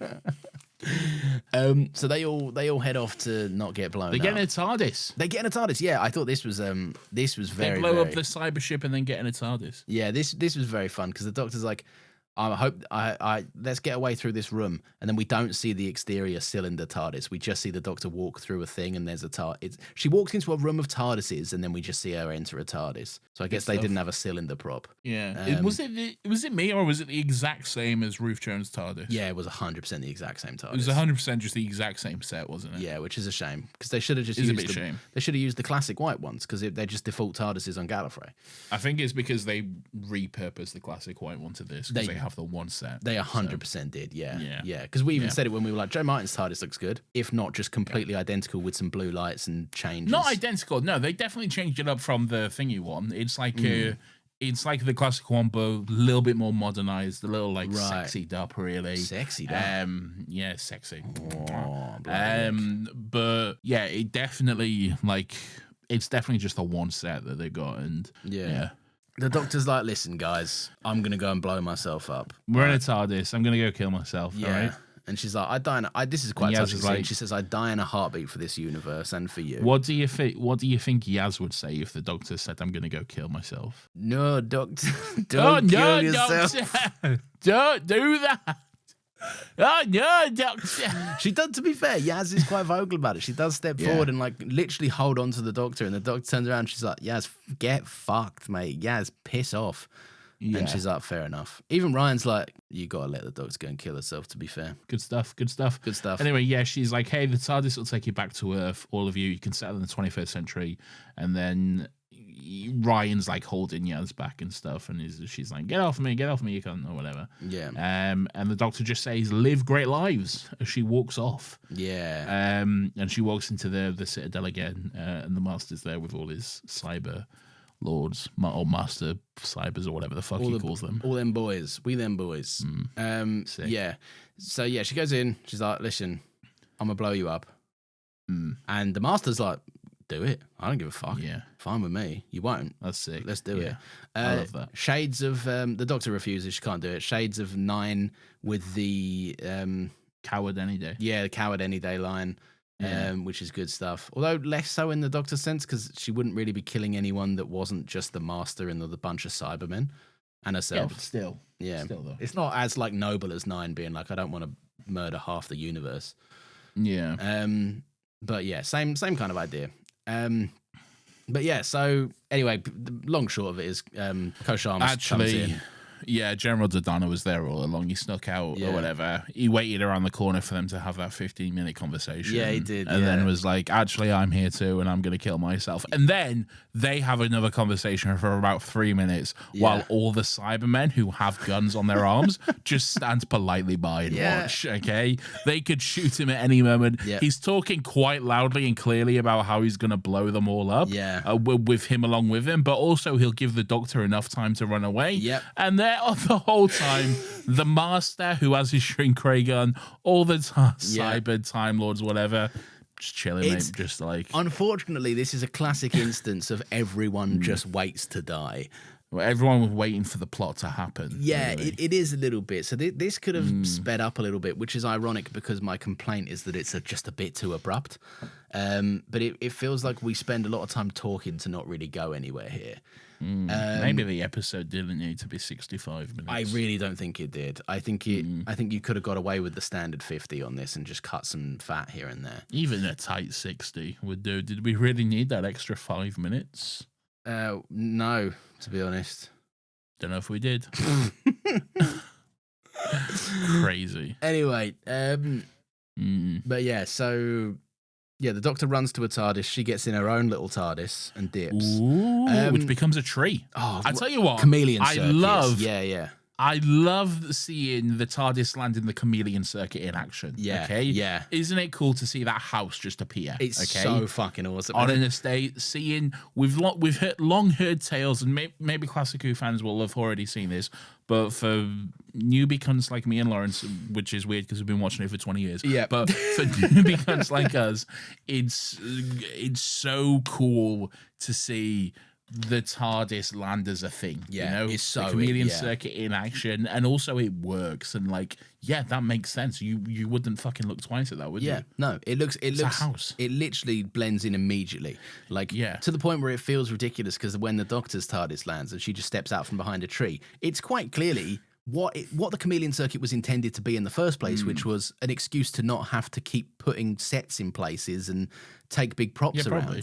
Like, it's I just like the idea that they found a tree and they went, Jodie, go and stand behind that tree, and then come out of it and go, fucking hell, tree. In this quarry. They don't they don't even show a door or anything. No, like they just show a creep out from behind. I've definitely seen a clip of like the Master standing, like walking behind like a column, like a Roman Colosseum column sort of thing. Oh right, yeah. And then it just like disappears away, you know? That's so cool. Like it just walks behind a column, and I think it's in when the paper mache man kills the Fourth Doctor.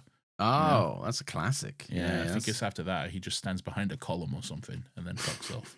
So good on him. You know, we'll get to that. That's a all paper stuff to mache. look forward to. I cannot wait until we get to paper mache. Paper mache man's going to be our biggest episode. I reckon. The build up of that joke has been so, like, not even for anyone. No one cares about that joke except for me and you, but we find it so funny. It's amazing. I love it so much. I can't wait for the paper. I'm going to get a T-shirt with the paper mache man's face on it, just so I can stand up and cheer when he appears on screen. I will say that there is now just a TARDIS sat on Earth in the form of a house. Yeah. Oh, it'll come back. Oh, will it? Yeah, it does actually. Yeah. The house TARDIS. The house TARDIS comes back. It's quite useful. But remember I said not long ago, this starts off a trend of Jodie being quite bad to TARDISes and just abandoning them in places. I remember you did say this. Yeah. Here we go. This is two. Just left.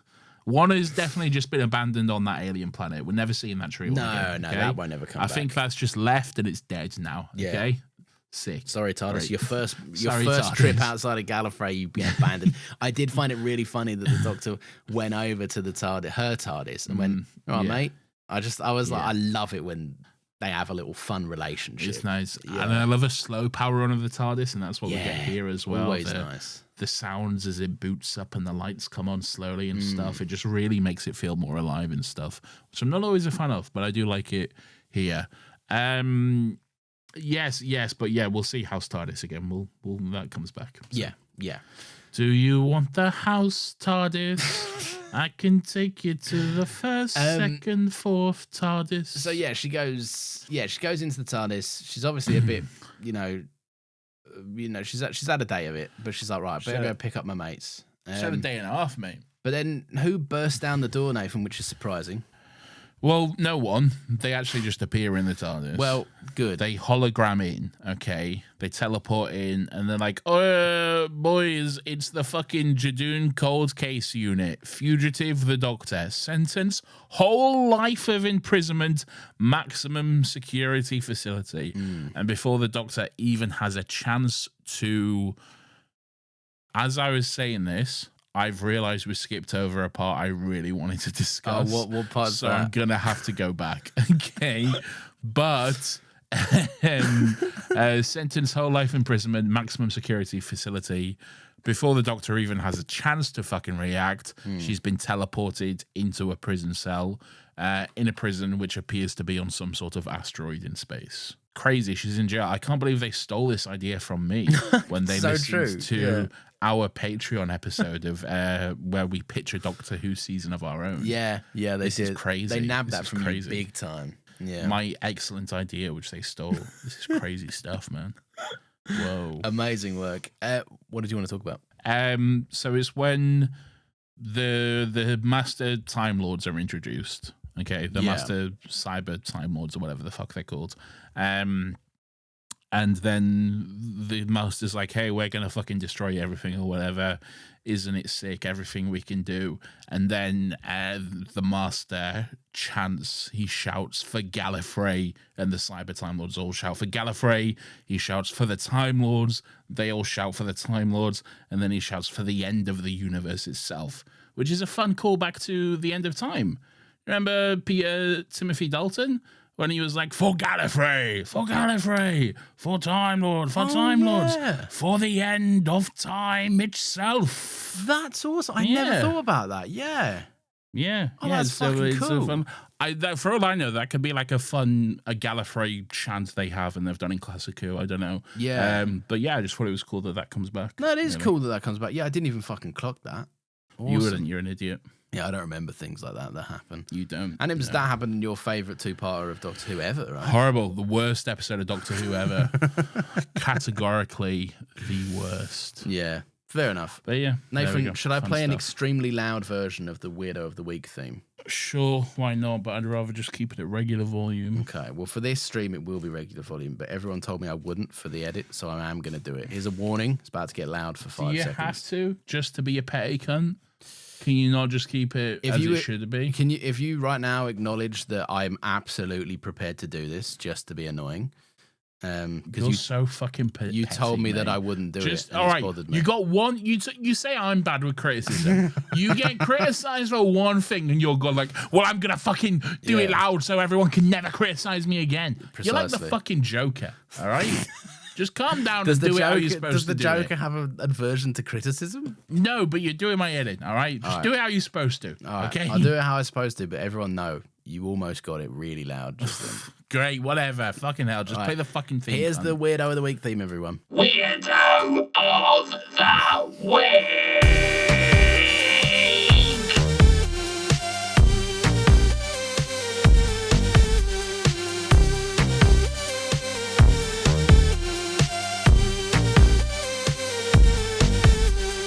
Weirdo. This is everyone's favorite section of the show where we get together to talk about the weird and grubby little cunts that come across our screen every single week. I was not prepared for this. I got pointed at during the theme. Nathan, how did I do? Bad. I know I had an air of panic to me, but what words did I get wrong? I know there was a third word that I didn't get. Weird and wonderful Weird, and grubby that's it. little characters. Weird, wonderful, and grubby little characters. Yeah. Okay, fuck. All right. Well, I fucked that up. I'm never doing that again. Nathan. This is everyone's favorite section of the you. show where we get to take a chance to look back and reflect on some of the weird and wonderful and grubby little characters who come across our screens each and every single week. Lawrence, who's your weirdo for this week? I'll tell you now, I didn't have one, okay? Yeah. But as I was going through the episode, I realized who it was. I've already discussed it, but I'll just say it now. It's the Cyber Time Lords for not shooting that gun. Okay. Yeah, that makes sense. Yeah. And the Master. They should have just shot him, okay? just They should have just shot and killed him and Yeah. done us all a favor, quite frankly. I also didn't have a weirdo coming into this episode, but I also figured one out midway through talking about it. And luckily, we didn't really talk about this moment at all. Bro came to the episode weirdo list. You come to me Just so you know. weirdo on Weirdo Thursday. Weirdo Thursday. Yaz and Graham, who dress up as Cybermen, holds Ethan at gunpoint. Who the fuck's Ethan? Ethan is Ryan's mate. Ryan and Koshamas' mate. Oh, fuck him. The little man. kid. I don't care about They- Ethan. they I thought dress- it was Pepper Army. No, Pepper Army's Graham and Yaz's mate. I don't know. He's with them. So anyway, they dress up as Cybermen, hold a kid at gunpoint, and go, "We're going to execute him unless you get here in 10 seconds." And they go, "Oh my god, oh my god, oh my god!" They run there, they rush there, right? And then, oh, hang on a minute. No, I'm realizing this is not what In happens. real time, you figured out it doesn't work, haven't No, you? it's not that it doesn't work. It's just that what I'm saying is completely not true. Okay. Yaz, for context, Yaz and Graham do not hold them at gunpoint. They, in fact, are just standing behind two Cybermen who are holding him at gunpoint. And then Okay. they shoot the Cybermen. So I was like, why would they You're put an idiot, unnecessary yeah. trauma onto this war survivor? Turns out I was they going to just say, saved I his don't life. remember this at all. Yeah, no, Okay. I've misremembered that. So I come to Crazy. you weirdo-less, if I'm honest. I got nothing. Do you want to do, you can do Ashad for not having a scanner on him or whatever. Yeah. So, Yeah. Nathan, I don't know if you're aware of this, right? Okay, There's a scene where Ashad is opening a load of Cybermen cupboards, little storage room cupboards, and he's having a sniff of them down and everything, and he's like, where are the bloody humans? They can't be in these suits that exactly resemble the shape and size that they should be. That's crazy, bro. Yeah, so that was a crazy moment. And to be honest, what a weirdo. Pretty good stuff. Nathan, it's time for the audience to have their say. What we do What? at this point in the show is let people have their say. I didn't agree to this. No, you didn't. People email us, people write into the Discord, and we are going to read some of them out now. Nathan, do you have any email to start with? I do, yes. This is from Valana, who says, "Hello, beautiful pod boys. Hope you've made it through the episode well. We have. Thank you. What an episode, huh?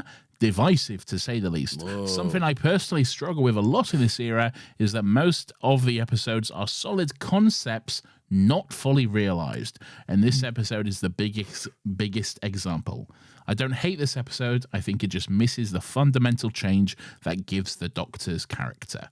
Not sure how much you check in on the spoiler channel on the Discord, but very recently I worked on how I could rework the entire 13th era, and will be referring to it here in regarding this episode.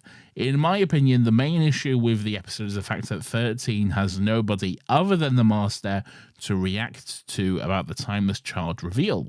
The foundation of Time Lord society is built upon exploiting her ability, and they wiped her mind probably multiple times to hide it. And the only Time Lord to talk about it is someone also outside of society's culture and mentality. So how could this be altered to give that feeling? Maybe don't kill all the Time Lords at the start of the season and do it instead during the finale, so the Doctor and Master can actually express how this news affects them to the culture that has facilitated it. Yeah. And the Time Lords can actually contribute to that, pushing the Doctor further away from the Time Lord way of being and helping her define herself, something that seems to be a running theme in this era. Love to the pod, Valana. That sounds way better. Thank you, Valana. Yeah. Sounds interesting. I personally wouldn't go with killing the Time Lords, personally. No, but if sure, if they're gonna be killed, at least kill them after they've had a chance to be characters that have or just to don't answer kill for them. this, or just don't kill them. Yeah. But I do like the idea that they have to answer for it. Like just the Master being like, "This sucks," and the Doctor's like, "This does suck." There's no one to hold a blame to. You know, you can't point a finger at a fucking corpse, can you? Really? Yeah, yeah, Yeah. it's true. It's Yeah. true. Yeah, works, I guess. Yeah. Thank you, Valana. Coming in from Ripley Regular Style on the Discord, as in Ripley Regular Style is the name. Ripley's not coming in regular style, you know? Wow, that's crazy. Yeah, that's what I thought. The Doctor being the Timeless Child is just a boring reveal. Wow. Mysterious important historical figure in Gallifrey's past in a season where the Doctor has had missing memories, no less. I wonder who it could be. But for real, the Cyberlords are almost... See, they've said Cyberlords as well. This just flows better. The Cyberlords are almost camp, but kind of pointless. It doesn't bother me, though, because who cares about canon at this point?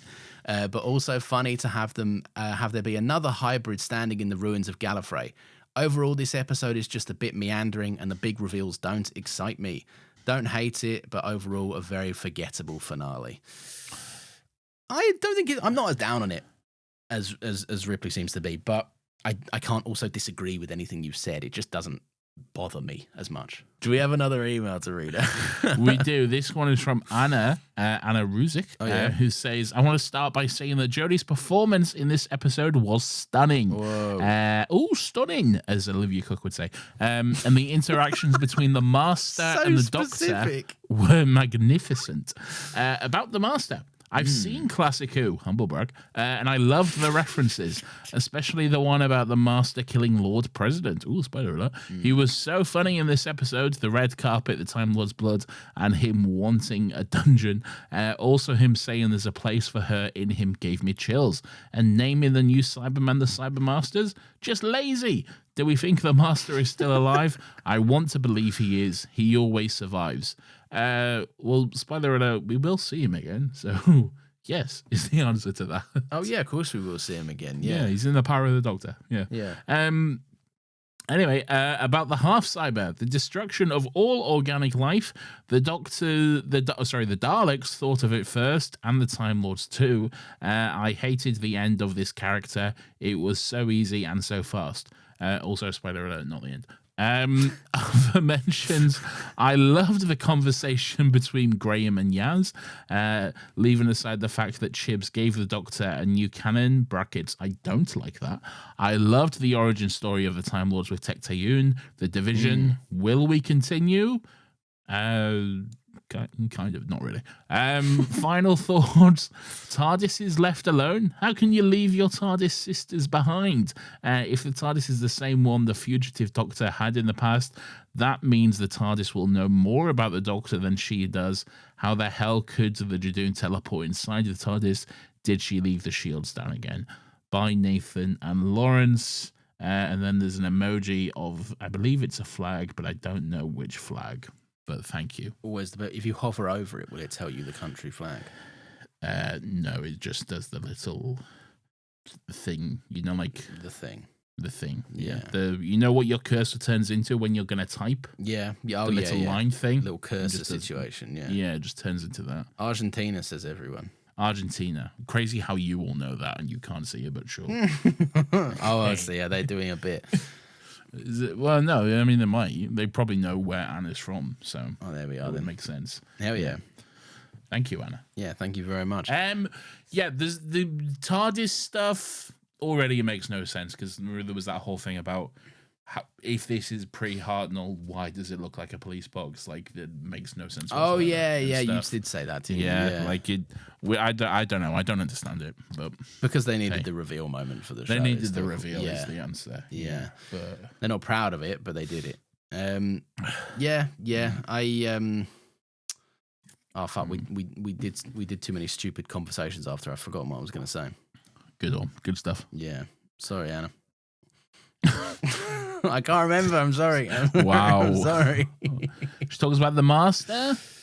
The Master was funny. Yeah. No, Graham and Yaz. Graham and Yaz are great. Yeah, the Master's always back. Like I know you just said, we'd see him Ashad again was Power of there the and he Doctor. didn't die. Did Ashad not die? No, we see him. He's in the Power of the Doctor as well.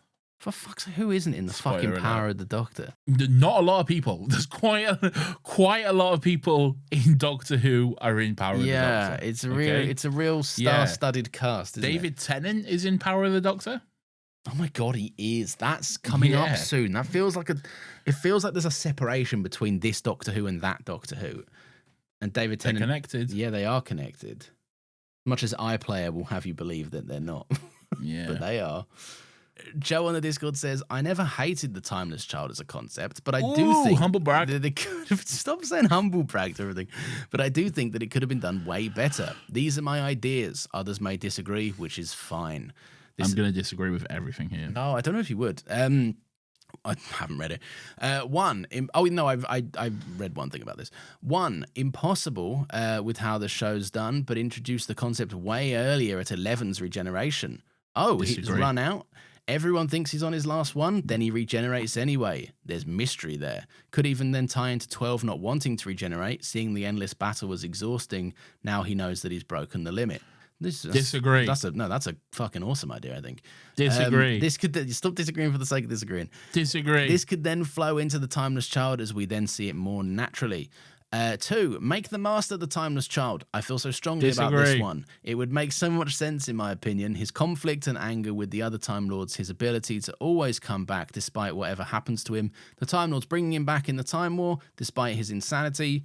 Rather than having the Master be angry at the Doctor, everything is about them. It's just the Master angry that their whole life has been a lie. Just my ramblings. Others may disagree. That's fine. Frankly, I don't think it's the worst retcon in New Who, but I do wish that it was explored more / didn't feel like a retcon. Disagree. That first idea is an amazing idea. The Disagree. Nathan, engage. Stop saying disagree. All right, Disagree. Right? Why? Go on. Speak. Just disagree with you. No, me. It's not even my idea. This is a good idea. Introducing it at 11's regeneration. And having 11 No, I be don't like like that. great stuff. I don't like that. Well, listen. You just read all that, cunt. You don't like the idea of 12 then being like, what is the point in keeping on going? Because I've broken the limit and I don't seem to be stopping anytime soon. So, like, that's a great idea for 12, I think. No, I like what they did with 12. Yeah, but you don't have to. I don't want to change it. You don't have to change it. I'm saying in another world where they did something else, this is a good idea. Well, so I got 2 12s? What world is this? This is Nathan's in an annoying mood, everyone. No, what kind?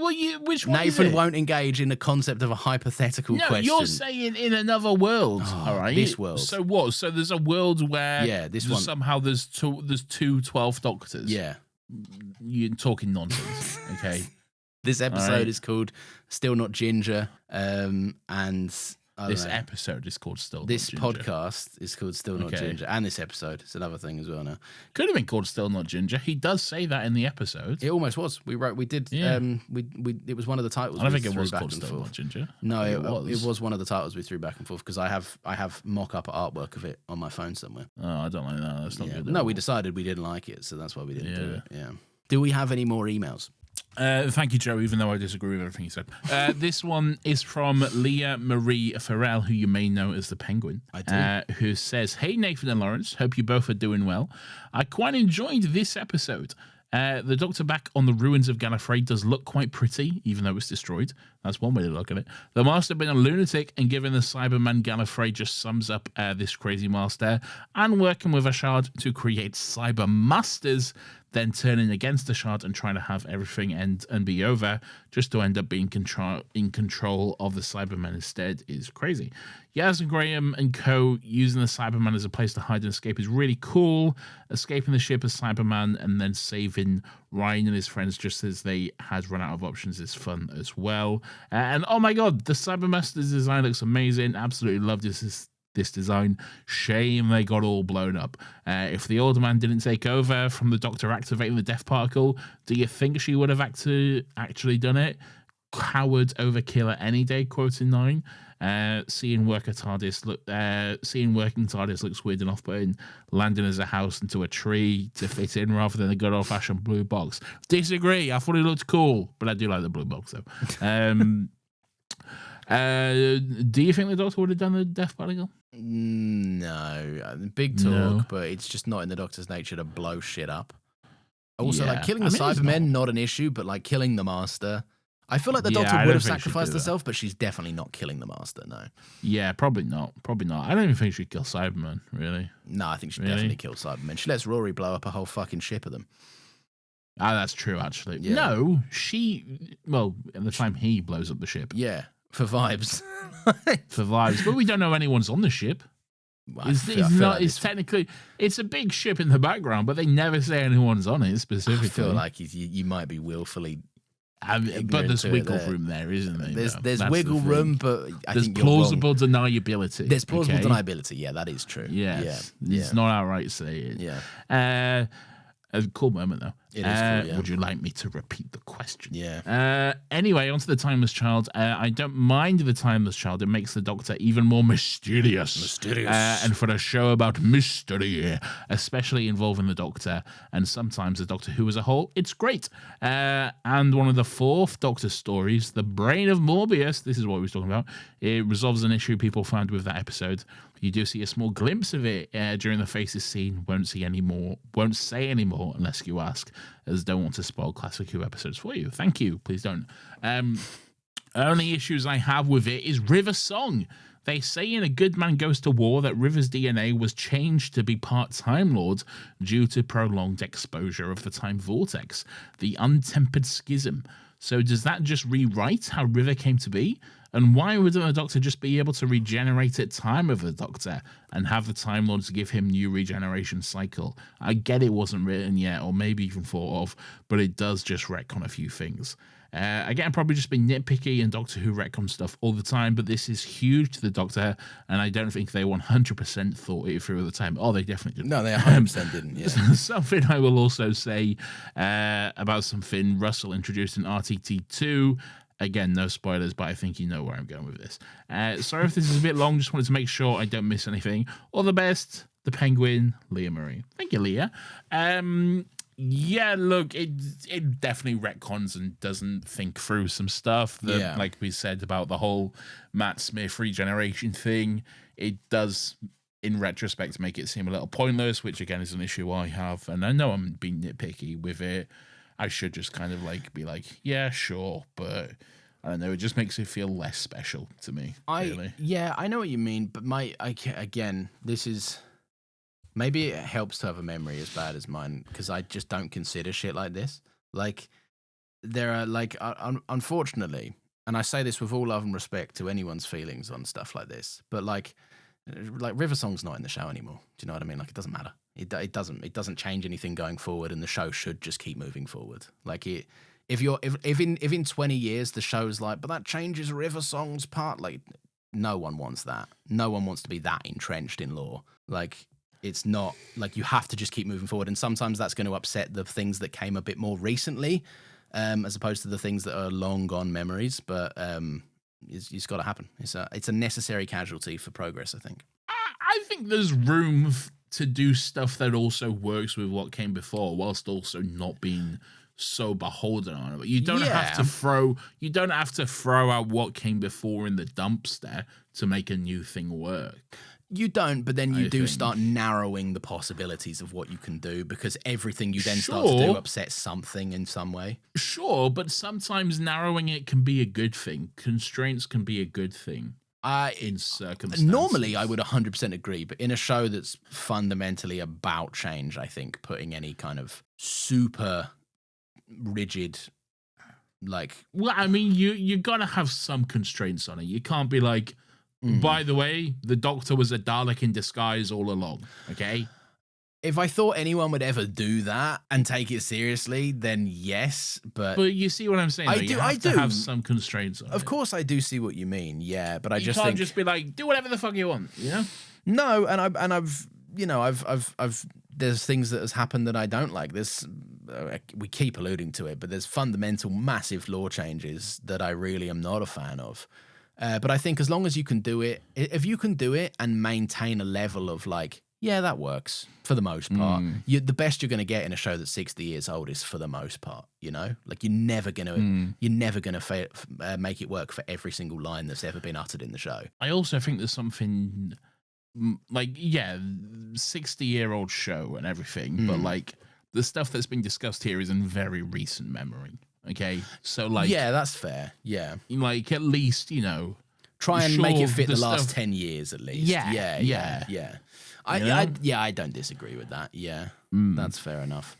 Nat says, I really struggle with this one. It took me a long time to figure out why. I think I've seen a few video essays now on how closely Tech-Tayun's exploitation of the Doctor closely mirrors the colonized dynamic in our world. Tech-Tayun is an explorer who discovers a living being of another race and only really sees them as a tool for her own use. Even before she sees the Doctor regenerate, she's running scientific tests on them to see what kind of species they are and what abilities they might have. It simply gets worse and more torturous once the Doctor shows Tech-Tayun what they can really do with their regenerative powers. And yet, there's never been any examination of how the might and power of the Time Lord race is essentially built off the backs of exploited, unknown species. The story instead chooses to say, somewhat truthfully, that it doesn't matter. Why should one's past dictate the present? To a certain extent, I agree. However, I think most people carry generational trauma from the colonizer slash colonized dynamic, no matter which side of it you fall on. The Doctor is sort of straddling both sides since she was integrated into her colonizer society without really knowing that that's what it was. Upon learning the truth, none of that is properly investigated or dealt with. And that's what really makes me think it was a useless plot device. Why even go there if you're not going to delve deeper into it? Well, because this is the BBC and they never would. What a waste of a really interesting concept, unfortunately. I never would, says the BBC. Remember that? Make this the show of a thing that never would. I don't disagree with this. I do think it's underexplored. I don't think it's useless. Like, I don't think it's... I don't know. What do you think? Do you think it's useless? I think it's interesting to be explored, and I think there are definitely shades and hints of it there. I mean, we discussed it, we brought it up and stuff. Yeah. I think it's definitely an intentional choice to have those things there. I definitely would like to see it explored more because I think it is very interesting and does leave room for, like I said, there's a lot of potential here and a lot of stuff we can explore and go down. Problem is we just haven't yet. And also, like... There's, spoiler alert, there's not much left after this. Like, there's only 3 seasons and a couple of specials and quite short seasons as well. Like, there's not much left to go, which sounds crazy, really. Don't worry, we've got plenty to keep. We've got loads to be contending with. Yeah. Our schedule goes up to 2032, I think, which is fucking insane. Yeah.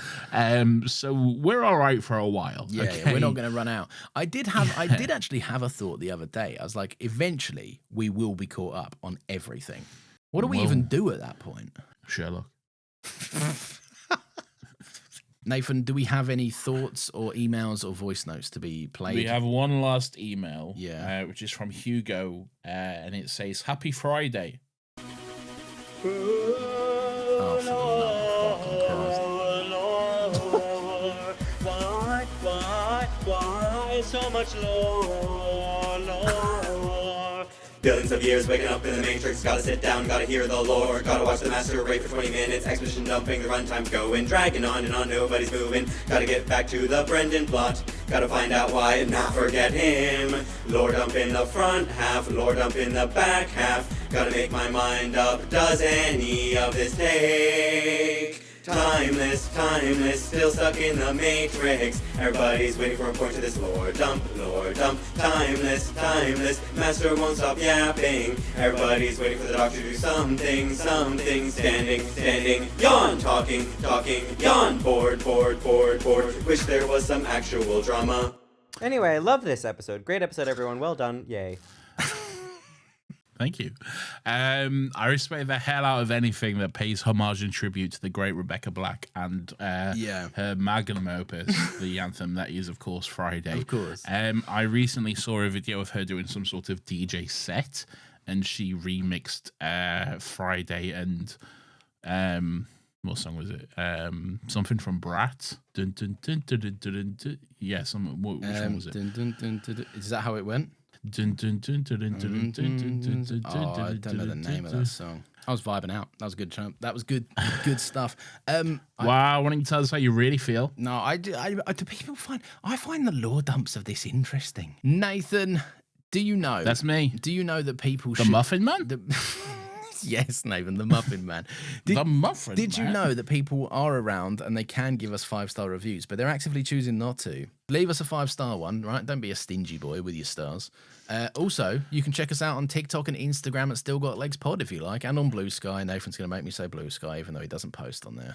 You can join the Discord if you want. We got some people in there. Join the Discord. It's not just about Doctor Who in there, Nathan. What else is going on in there?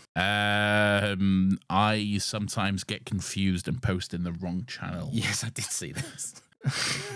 we have a Patreon, by the way, if you're interested. We do patreon.com/Still Got Legs. Yeah. We've got 3 bonus episodes a month, soon to be 4 once Lawrence wises the fuck up not happening. and lets me do Still Got Sherlock. Not happening. But we do currently do 3 bonus podcasts, which is always a bit of fun. And you can. What go if and we get them. retire Still Got Rex and do Still Got Sherlock instead? No, I prefer doing Still Got Rex than I would do Still Got Sherlock. Also, Still Got Sherlock's still way more work than Still Got Rex. You don't know that. I do.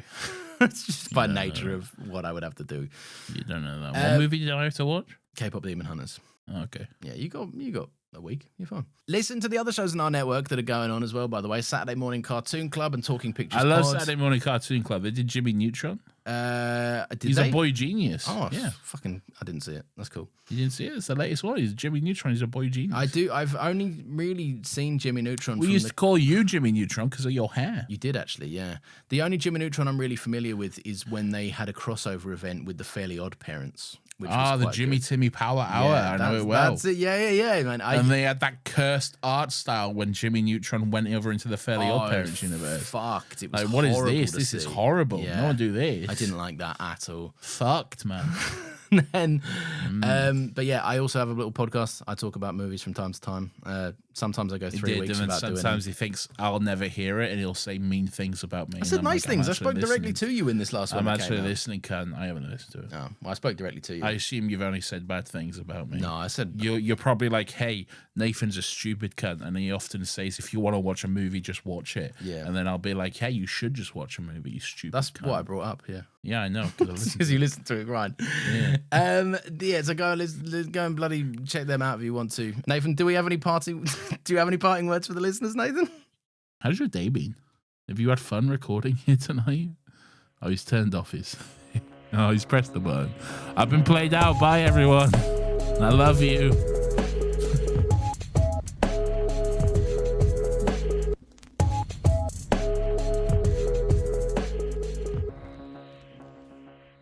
By the way, we might be doing a new thing where everything Lawrence cut to the bone last week for no fucking reason. For a reason. No, for no reason. For reasons. It might be at the end of the episode now. Yeah, so. if you were like last week's episode is shorter, I'm trying out a new harsher edit, and people are going to be like, "Don't! I'm not listening to you." I got mad at him. Nathan got mad at me. Semi got mad at me. Well, no, quite a bit.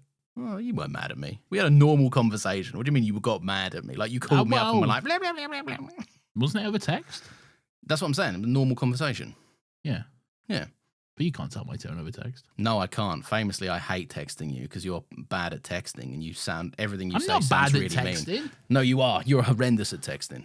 Well, then just because I don't like it, just talk to me, you know? Sometimes I'm busy. I can't call you sometimes. Well, Sometimes that's you your call issue, me at not like mine. 2 p.m. in the workday and I'm like, I cannot spend an hour on the phone to you. And if I answer the phone, I will spend an hour on the phone to you because I get so distracted so easily and we just do dumb jokes. It's true, it does happen. Yeah. What would you reckon? Do you reckon if you had to eat a part of yourself to survive, like on a desert island situation, what part of yourself are you going for without resorting to rudeness? Bit of thigh, I reckon. Yeah, good bit of thigh. Yeah, because I feel like I could cut about without a bit of thigh as well. I can cut off a bit of thigh, you know. Yeah, grill that up good, add a bit of seasoning, a bit of sauce, you know.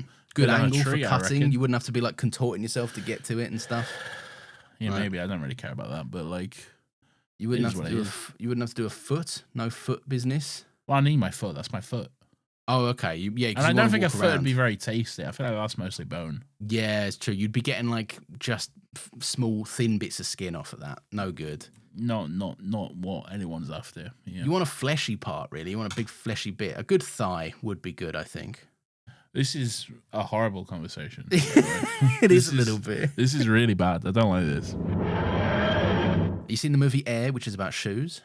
I haven't seen your stupid shoe movie. It's not my stupid shoe movie. It's Well, just you're an the one who okay keeps movie. telling me to watch it. I'm never going to watch It's a it. good movie. I think it's better than okay. if I I'm refuse to watch a movie about shoes. Actually, I tell a lie. Yeah. There's only one movie about shoes that I will watch, Yeah. and that's 2003's Like Mike, starring Lil Bow Wow. I haven't Okay. seen Like Mike with Lil Bow Wow. Well, then you're missing out. Okay. I have seen Tokyo Drift with Lil Bow Wow. Well, that's different. It's a different movie It's entirely. a different movie. It's not about shoes. Apparently, you can get something else done now, like some sort of thing, some sort of scan instead of a finger up the bum these days. I feel like you don't know enough about this to talk I don't about know it. enough. This is not in place of medical advice. Consult Wow. with your doctor. Well, Like- Lawrence is saying don't trust doctors. He's No, the I'm only one- saying he has all the consult with your. He's done his own research, okay? The opposite. Literally the opposite. He's like, don't trust doctors. I've done the research, boys. Turns out you don't need to get vaccinated, all right? So much of If this you get podcast- vaccinated, you will be poisoned by 5G radio waves, okay? Oh, That's is true, what though. I Lawrence do is know saying. about that. Yeah. Yeah, see? So much of this podcast is me explaining something the complete opposite, and you just talking louder than me, going, he means the sexist thing or the racist thing. That's the trick. You just got to talk louder. It's just whoever's louder, I guess. Yeah. yeah. Oh, there's an abbreviation that some Northerners do that I always like, but I just don't know how to say it correctly. What are you trying to say? Like they go to something. Just give me it in regular English. Like they like cut a word short. I can't remember exactly how it goes. Go to shops? Yeah, that's exactly that. Yeah. Okay. It's a very normal thing. No, it just I don't know why it's different. It feels different somehow. Like you're saying it differently. I'm off to the shops. Yeah, I would say I'm off to the shops. There you go. I feel like I've not properly explained why I think it's cool and strange. I'm off shops, cock. I'm off. I see. I don't do that. I don't say I'm off shops. Cock. Or cock. Yeah, There you go. that'd be met with raised eyebrows. If you say cock, it sounds wrong. You sound like you're talking about a body part. Yeah, if I say I'm off to the shops, cock. Like, you'd be whoa. like, well, come on, mate. Why All are right, you getting like that dickhead. about it? Yeah, All right, exactly. yeah.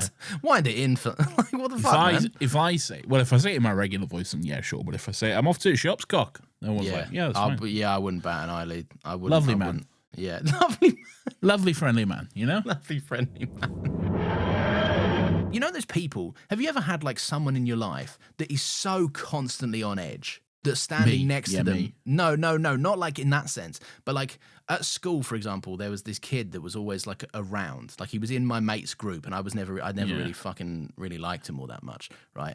And he just had this annoying fucking habit of being like, he clearly had some fucking pent up ADHD and no way to express himself whatsoever, right? Yeah. So like this bizarre cocktail of needing to prove his masculinity every 5 seconds and also just being constantly bouncing off a wall, right? Yeah. So he would just stand there, and every now and again he'd just go oof and like dig someone in the arm. And everyone was like, would you fuck off with that shit, mate? You're pissing me off. And he's like, I can't describe it. There are people out there that are just constantly like, I'd say ready.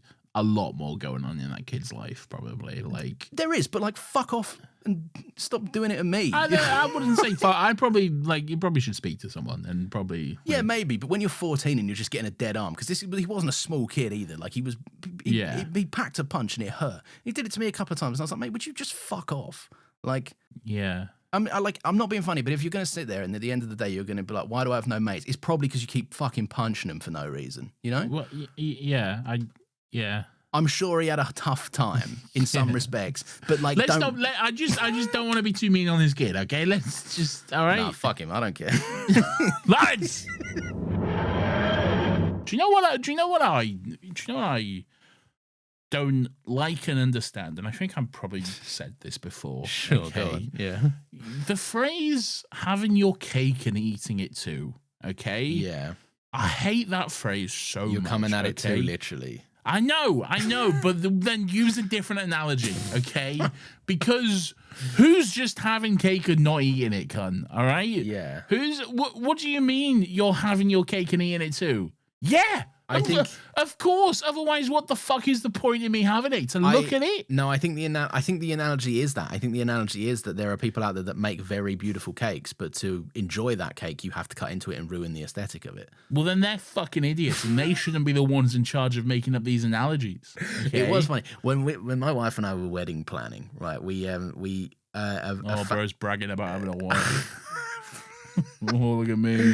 No, I've got a wife. We had a family friend. Oh, I've got a baby too, by the way. Oh. What do you mean?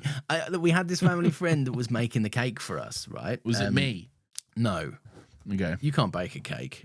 I could bake a cake. I'll bake the fuck out of a cake. All right, but it would look absolute arse. It wouldn't be a presentable good cake. It'll be a good cake. You making a 3-tiered fucking... No, yeah. No. So... I'm making a fucking Victoria sponge out of a box, cunt. Yeah. Right? And it'll be delicious. Okay. When you say making it, are you pulling it out of a box that you picked up in the bakery? No, as in aisle? like a box mix. You know, like a box mix. Yeah. You get the mix, you throw in an egg, and then you put it in the oven or whatever. And then jobs are good. And off exactly. we go. I'll do one of those. A few candles in it. We'll go to a nice treat. I guess so. But yeah, this person, they were making us cakes and stuff, and they were like, what do you think of this one? And they kept showing me like pictures of the cake, and I was like, you have to understand, my main reaction to how I feel about this cake is how it tastes. I could not give a shit how it looks. Did I see you? I don't remember your wedding cake at all. You definitely saw it because it was in the room. I definitely didn't have any. You didn't? No, to be honest, I only had like a slice, and then it was vultured away by bare people. That's crazy. Yeah. I didn't have anything to eat at your wedding. I had like the meal. Did you not? I had there was a whole buffet outside. I know. I didn't see the buffet once. I don't know what happened. What the fuck happened to you, mate? I don't know. You were. Happened. To be fair, you were funny at my wedding because you danced hard. Yeah. And then you did what we always, and I should have known you would do it because it's what we always did at uni parties. It was our favorite go-to technique, right? We did a big hullabaloo of a dance, right? And then you found a seat and you just planted, and you were like, "I'm here till the music stops." I'm done. Yeah, I'm done now. That's it. I was having a good time. I kept getting dragged away. Like I kept having a little dance, but then people come over to you and like they're like, "Congrats!" And I'm like, "I've had this conversation 80 times tonight." It must be. You don't get 5 minutes to yourself. No, you really don't. It must be strange. They've been cleaning your dirty underwear. They've been cleaning my dirty pants that I've left in the room. Yeah. They're like, why has he left his pants here? It seems like he's gone out of his way to leave pants for us to clean up. Why has he left these big skinny pants? Why has he left out all his pants that he's packed and they've all got skid marks? Roof Jones? Sorry, not Roof Jones. Joe Martin. Did one of us say Roof Jones? I think I said Roof Jones, yeah. Joe Martin, Roof. Well, where am I getting Roof? Well, she was called Roof on Earth, wasn't she? Was she called Ruth? Yeah, she was called Ruth, I think. Yeah. Ruth's coming from somewhere. I don't know what's happening. Yeah. My brain's fucked, mate. Or maybe Ruth Jones, Joe Martin, maybe. Maybe. I don't know. Either way. Martin. Something happened there. There was a roof somewhere. The roof is on fire. The roof is on fire.